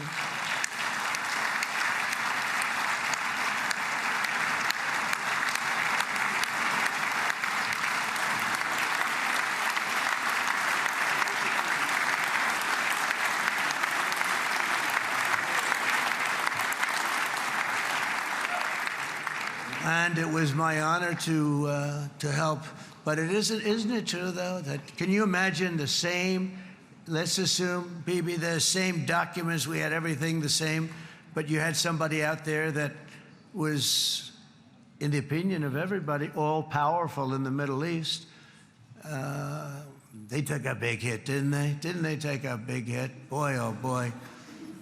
They got hit from one side, from the other. And you know, it would be great if we could make a peace deal with them. And I think that's big. Would you be happy with that? Wouldn't it be nice, I think? Because I think they want to. I think they're tired.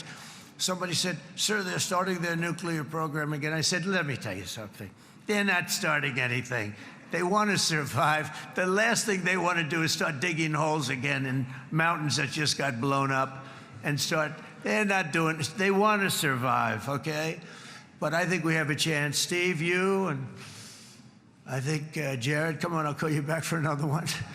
We always bring Jared when we want to get that deal closed. We bring Jared, but Steve, you and Jared and the General and Pete and Marco, you'll get that deal done easy. I think that'll be easy. But first we have to get Russia done. We got to get that one done.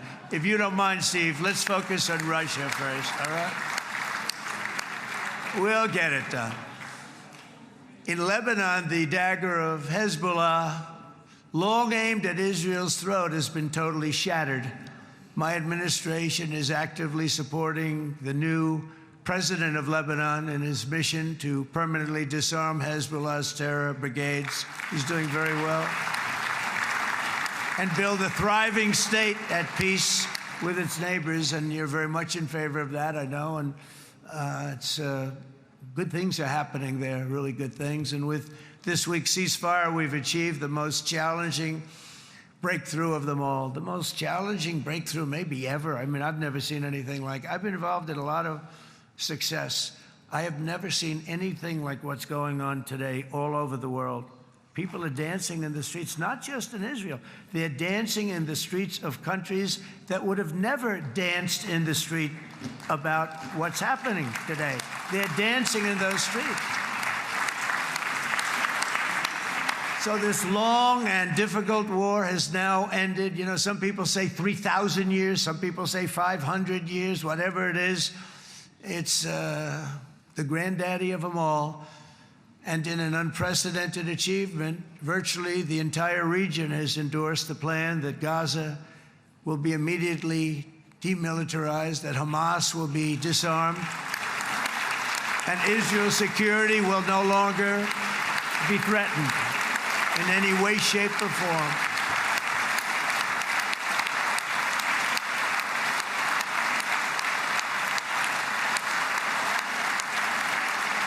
So Israel, with our help, has won all that they can by force of arms. You've won. I mean, you've won. Now it's time to translate these victories against terrorists on the battlefield into the ultimate prize of peace and prosperity for the entire Middle East. It's about time you were able to enjoy the fruits of your labor. Mr. Opposition Leader. I said he's a very nice opposition leader. I think... No, he's a nice man. Bibi, he's a nice man.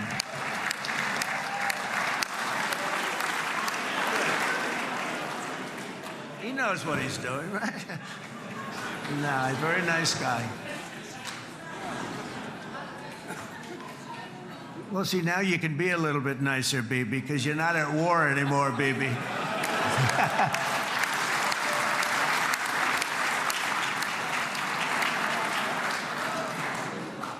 But only by embracing the opportunities of this moment can we achieve our goal of ensuring that the horrors of recent years will never happen again. You don't want to have to go through this again.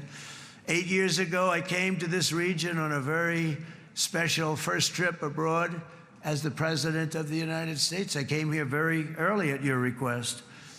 I addressed the leaders of the Arab and Muslim world gathered in Saudi Arabia and said that it was time to build a future free of the grip of extremism and terror. And interestingly, right now, as soon as I'm finished, I'm quite late. You've kept me quite late between opposition leaders and Bibi's brilliant but very long speech. I thought I was going to run up here, make a speech, and then head to Egypt. It didn't work out, though. And you made a pretty long one, too, sir.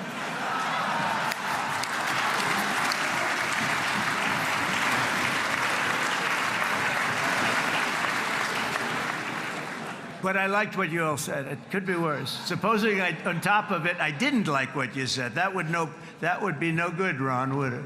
Ron, you did a great job, by the way, Ron.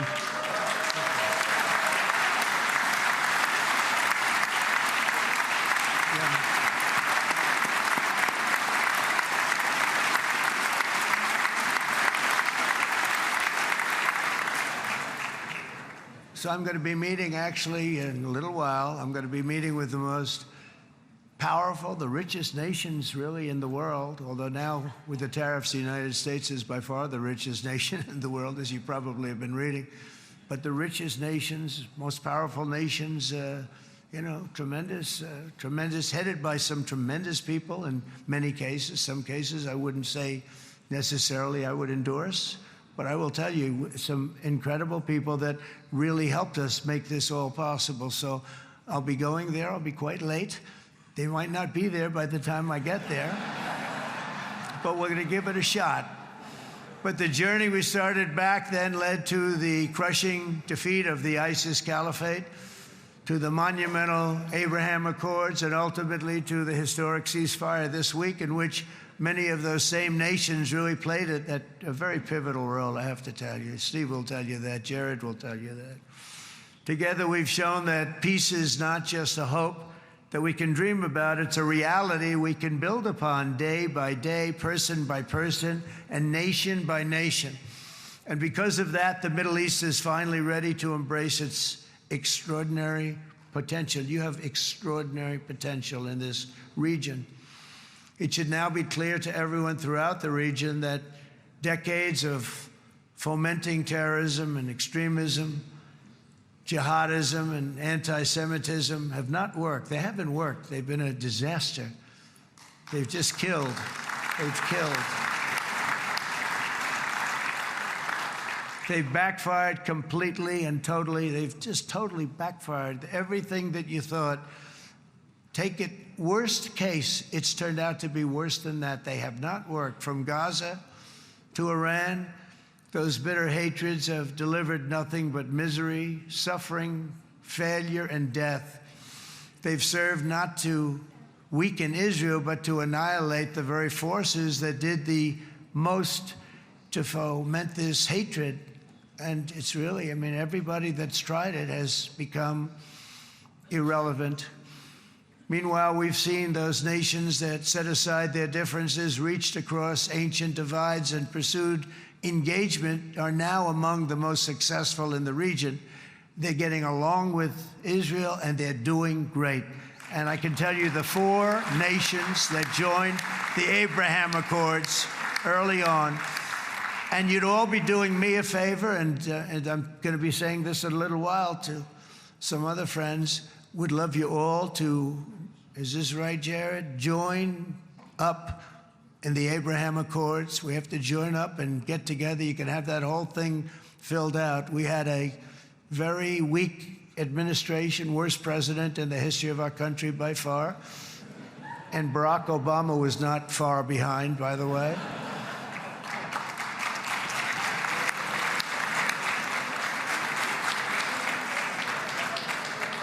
And they did nothing with this incredible document, the Abraham Accords, but now you can fill them up. Now you have peace, you have people that really like Israel. I'll tell you what, and they like Israel a lot more today than they did even 5 weeks ago. You've made a lot of, you've come back. You've come back strong, because it was getting to be a little nasty out there in the world, and ultimately the world wins. You can't beat the world always.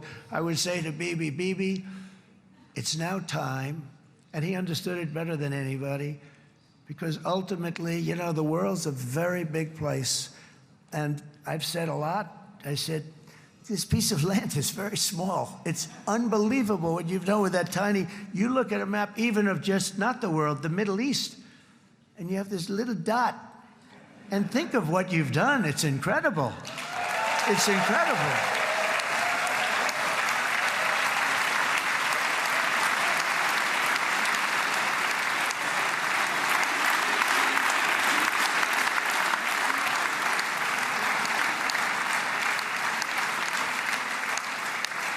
But the world is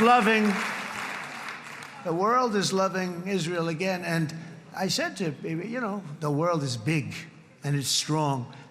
And Ron, ultimately, the world wins. And we don't have to worry about that now. But there was getting to be a period of time over the last few months, you know, the world wanted peace and Israel wanted peace. Everybody did. Everybody did.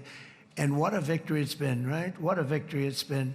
If you would have gone on for 3, 4 more years, keep fighting, it was getting bad. It was getting heated. The timing of this is brilliant. And I said, Bibi, you're going to be remembered for this far more than if you kept this thing going, kill. It would be it would not be the same. And I just want to congratulate you for having the courage to say, that's it, we've won. And now let's enjoy our lives and let's rebuild Israel and make it stronger and bigger and better than it's ever been before. We're going to do that. Took a lot of guts. And the choice for Palestinians could not be more clear. This is their chance to turn forever from the path of terror and violence. It's been extreme, to exile the wicked forces of hate that are in their midst, and I think that's going to happen. I've met some people over the last couple of months that want to see it happen very much, and after tremendous pain and death and hardship, now is the time to concentrate on building their people up instead of trying to tear Israel down. We don't want that to happen again. And the total focus of Gazans must be on restoring the fundamentals of stability, safety, dignity, and economic development so they can finally have the better life that their children really do deserve after all these decades of horror. I intend to be a partner in this effort in the sense that we're going to help and we're going to do something that became unbelievably popular. Everybody wants to be on it. It's called the Board of Peace, okay? How about that? Is that a beautiful name? Like a Board of Peace.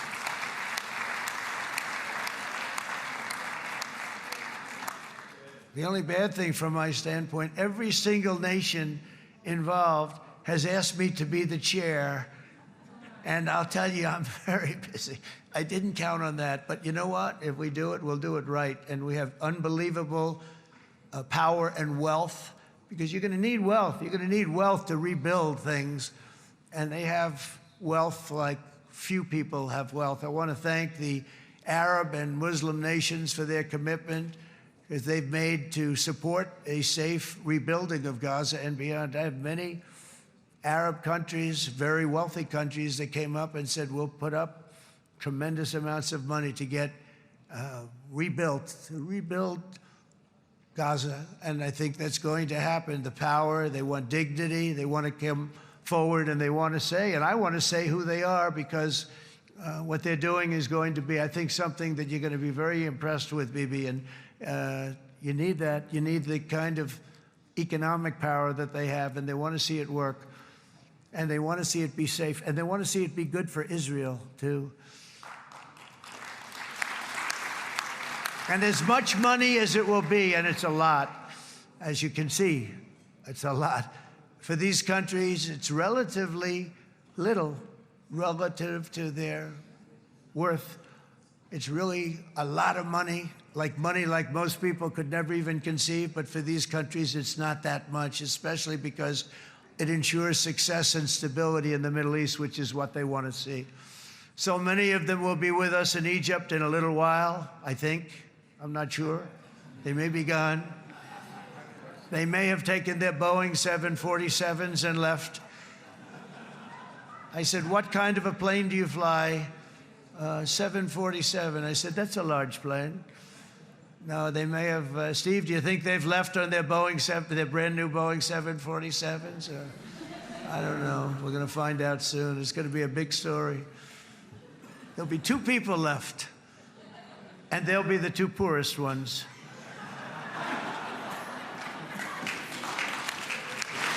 But it will be the wealthiest and most powerful group of nations. So the group that we have assembled, that's waiting for us, is the wealthiest and most powerful group ever assembled at one time. There has never been a group like this. And they're only looking for good. They want good. They're going to do good. And as those commitments are made, I'm going to let the world know who's doing it, because they really deserve to get the credit. And some of them probably won't want the credit, but they deserve it. It's more obvious than ever that the productive and responsible nations of this region should not be enemies or adversaries. You should be partners and eventually even friends, and that's what's going to happen. I know it. Together you can stand against the forces of chaos. Yeah, you go ahead. That's an important point.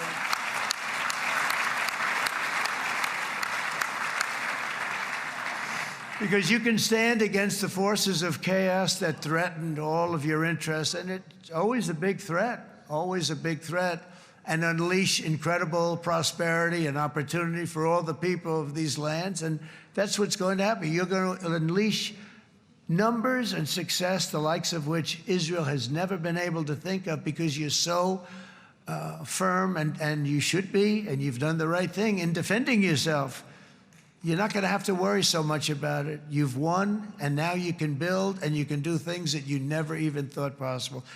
When you put that genius into doing something else, it's going to be something it's going to be a miracle. The miracle in the desert, it's going to be amazing. And it already is in a true sense.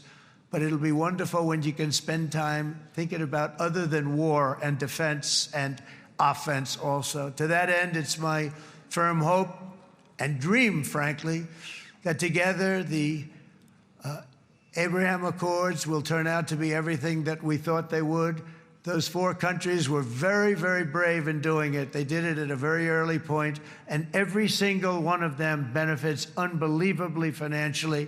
And if you noticed, even in this bad period that we just went through, they all remained a member of the Abraham Accords. They've done unbelievably well. And you know who you are, and I want to thank you.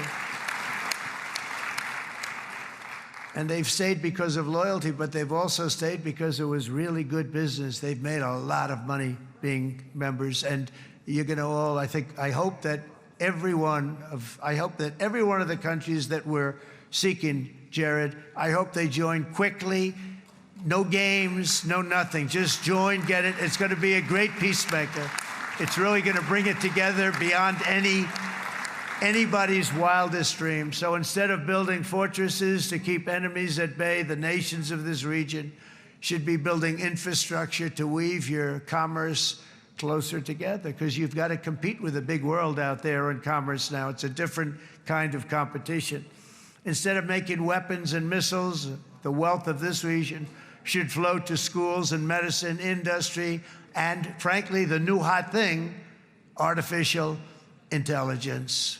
It's a lot of intelligence you're going to have to be thrown off to pay back these sums of money that they're doing. But that's really the hot one. And I might say that the United States, a year ago, was a dead country. I say it to people. I heard it first from the King of Saudi Arabia. I then heard it from UAE. I heard it from Qatar. I heard it from many other countries. A year ago, the United States of America was a dead country. Now it's the hottest country anywhere in the world. It is the hottest. There's no question about it.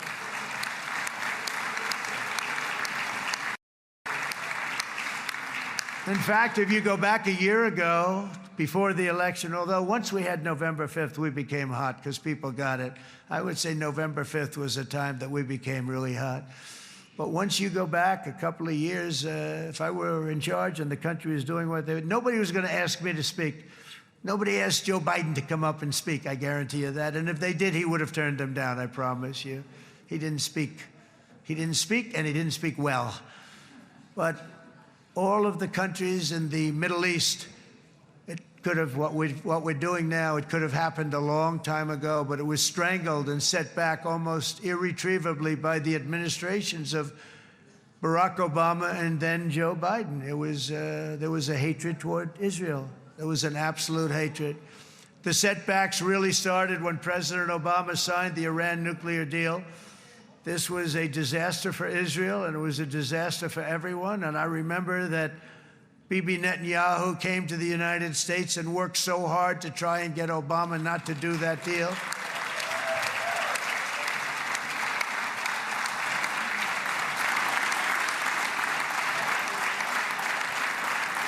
He worked so hard.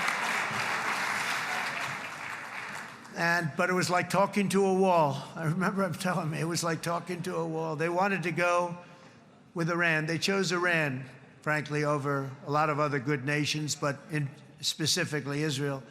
And that was the beginning of a very bad period of time. You had Obama go out, and the Iran nuclear deal turned out to be a disaster. And by the way, I terminated the Iran nuclear deal, and I was very proud to do it.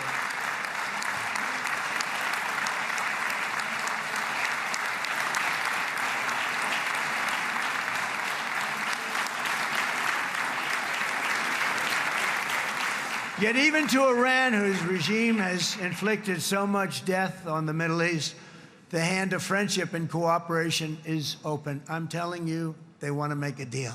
That's all I do in my life. I make deals.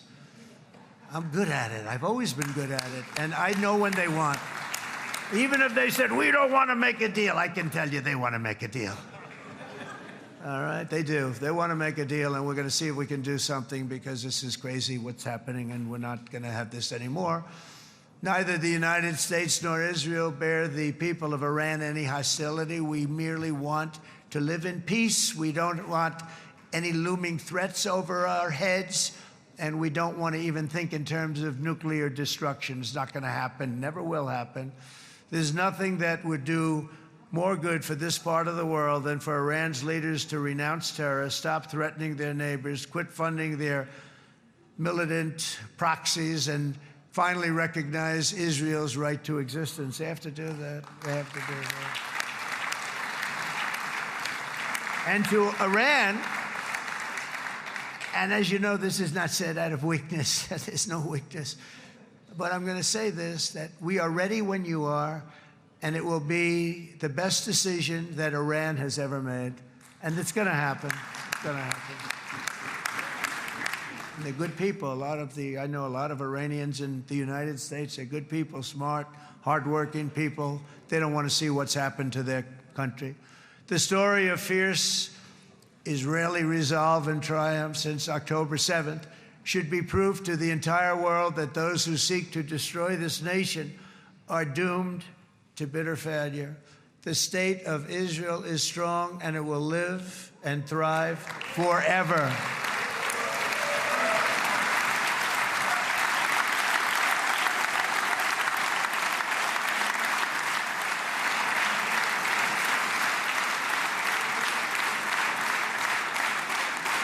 And that is why Israel will always remain a vital ally of the United States of America.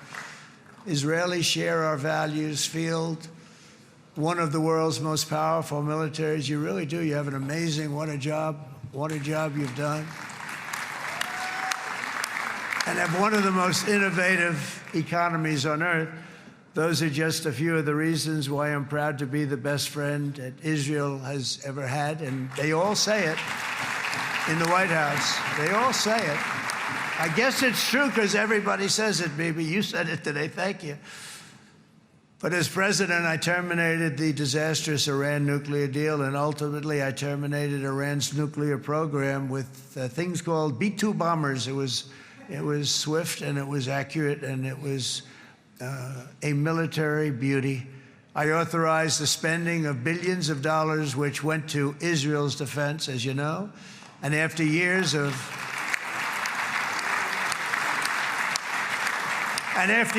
broken promises from many other American presidents, you know that, they kept promising. I never understood it until I got there. There was a lot of pressure put on these presidents. It was put on me too, but I didn't yield to the pressure.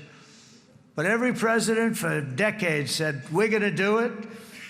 The difference is I kept my promise and officially recognized the capital of Israel and moved the American embassy to Jerusalem.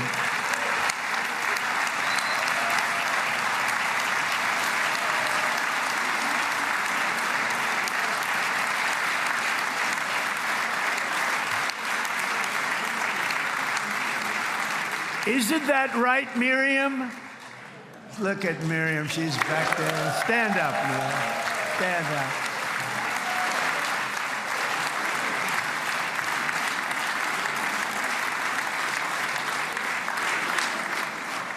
Miriam and Sheldon would come into the office. They'd call me. He'd call me. I think they had more trips to the White House than anybody else I can think of. Look at her sitting there so innocently. She's got $60 billion in the bank. $60 billion. And I think she's saying no more. And she loves Israel, but she loves it, and they would come in, and her husband was a very aggressive man, but I loved him. He was a very aggressive, very supportive of me. And he'd call up, can I come over and see you? I say, Sheldon, I'm the president of the United States. It doesn't work that way. He'd come in, we would do. But they were very responsible for so much, including getting me thinking about Golan Heights, which is probably one of the greatest things to ever happen to Israel.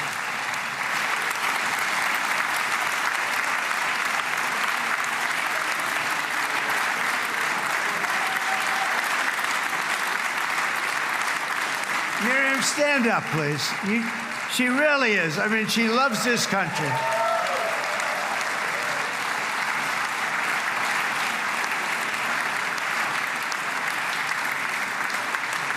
She loves this country. Her and her husband are so incredible. We miss him so dearly.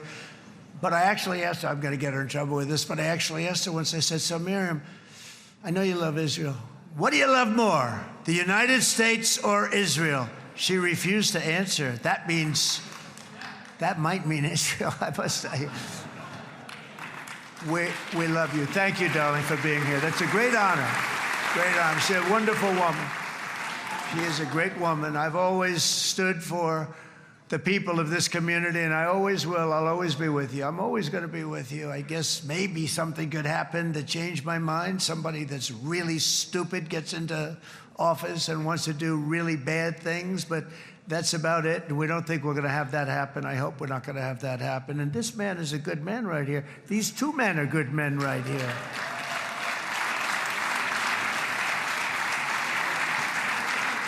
Hey, I have an idea. Mr. President, why don't you give him a pardon? Give him a pardon. Come on.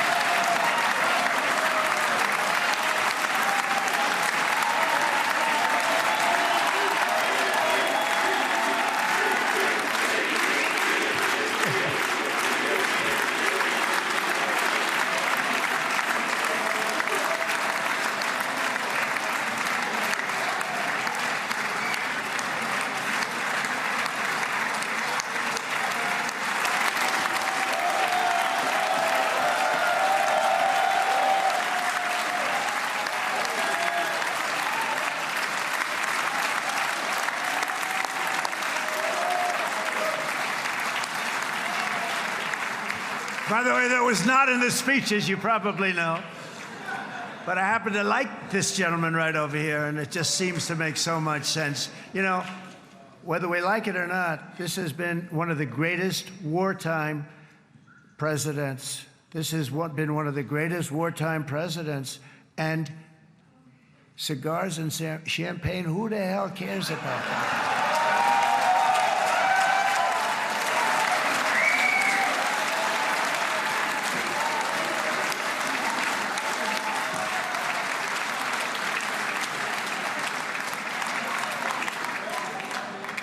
All right, enough controversy for the day, right?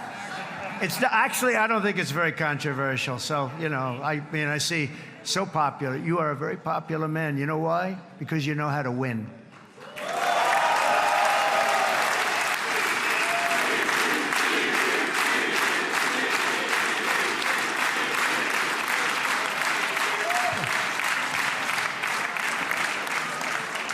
Over the past 2 years, I've met many of the families of the Israelis taken hostage and those that were taken hostage. Unbelievable. I've looked into their eyes. I've seen the worst nightmares of their suffering, but I've also seen something else, the beautiful love of the people, the love of people, frankly, that hold things together, the love that gives you the courage to carry on through thousands of years of persecution and repression and to emerge with the heart of David. It's the heart of David. It's that love that's defeated the enemies of civilization, built this incredible country and this unbelievable economy, and forged one of the great democracies of the world. That is why it's a true honor to stand here today and address this assembly in your ancient and eternal now capital, Jerusalem. I'm proud to have helped in that regard. This city and this nation stand as living proof that a much brighter future for this entire region is truly within our grasp. For thousands of years, Jerusalem has been a home to Christians, Jews, Muslims, and people of all ethnicities and creeds. This is the holy center of the world's three great Abrahamic faiths. I like that too. Adorned, it's the first time I've seen that word in a while. Adorned with their sacred sites and alive with their pilgrims and visitors from every corner of the globe. But here between the Western Wall, the Temple Mount, and the hill called Calvary, people of every faith and background live, work, pray, serve, and raise their families side by side, and they do it with love. This example is just one of the modern miracles that Israel has given to the world. And just in closing, the leaders in this chamber know better than anyone else the challenges of this harmony, and it's been easily won. No, it hasn't. It has not been. It's been so tough, but it has been, some say, a miracle. What you've done is a miracle. Look at your size. Look at your chances when it all started. And you know, if you think about it, you are safer today, stronger today, and more respected today than at any time in the history of Israel. Think of it. People used to say it wouldn't exist. They don't say that anymore, do they? Yet if safety, security, and coexistence can thrive here in the winding alleys and ancient paths of Jerusalem, then surely peace and respect can flourish among the nations of the broader Middle East. The God who once dwelled among his people in this city still calls us, in the words of Scripture, the turn from evil and do good, to seek peace and pursue it. So he still whispers truth into the hills and knolls and valleys of his magnificent creation, and he still writes hope into the hearts of his children all over the world. And that is why even after 3,000 years of pain and conflict, the people of Israel have never given up from the threats of Zionism, from all sorts of threats. You want the promise of Zion. You want the promise of success and hope and love and God. And the people of America have never lost faith in the promise of a great and blessed future for all of us. From the very first day that modern Israel was founded, we have stood together through thick and thin of setbacks, and through victory and defeat, through glory and heartache. We have built industries together. We have made discoveries together. We have confronted evil together, and we have waged war together. And perhaps most beautifully of all, we have made peace together. And this week, against all odds, we have done the impossible and brought our hostages home.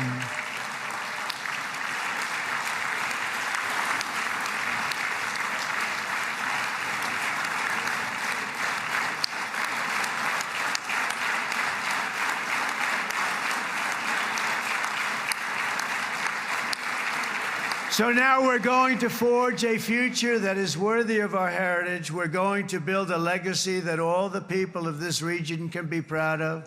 New bonds of friendship, cooperation, and commerce will join Tel Aviv to Dubai, Haifa to Beirut, Jerusalem to Damascus, and from Israel to Egypt, from Saudi Arabia to Qatar, from India to Pakistan, from Indonesia to Iraq, from Syria to Bahrain, Turkey to Jordan, the United Arab Emirates to Oman, and Armenia to Azerbaijan, another war that I just settled.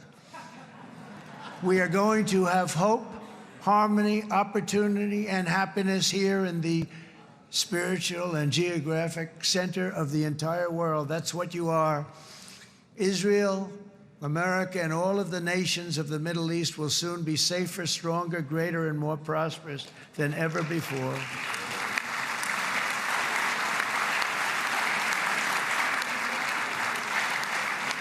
And I want to thank you all once again for this exceptional honor. This has been truly an honor. It's seldom that a president is invited to do this.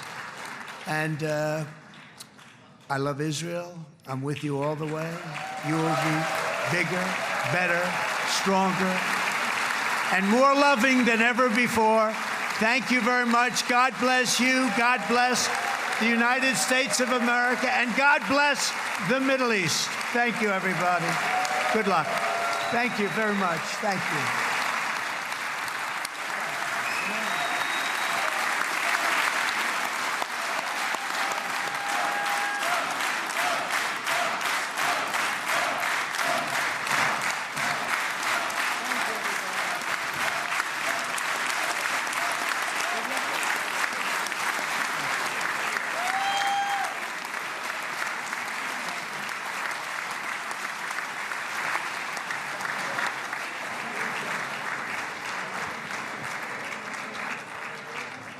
אני מודה לנשיא ארצות הברית של אמריקה על דבריו. חברות וחברי הכנסת, תם סדר היום. הישיבה הבאה תתקיים ביום שני, כ"ח בתשרי התשפ"ו, 20 באוקטובר 2025 בשעה 16:00. חג שמח ובשורות טובות. ישיבה זו נעולה. כבוד הנשיאים וכבוד יושב ראש הכנסת.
עד ליציאת פמליית נשיא ארצות הברית מהמשכן.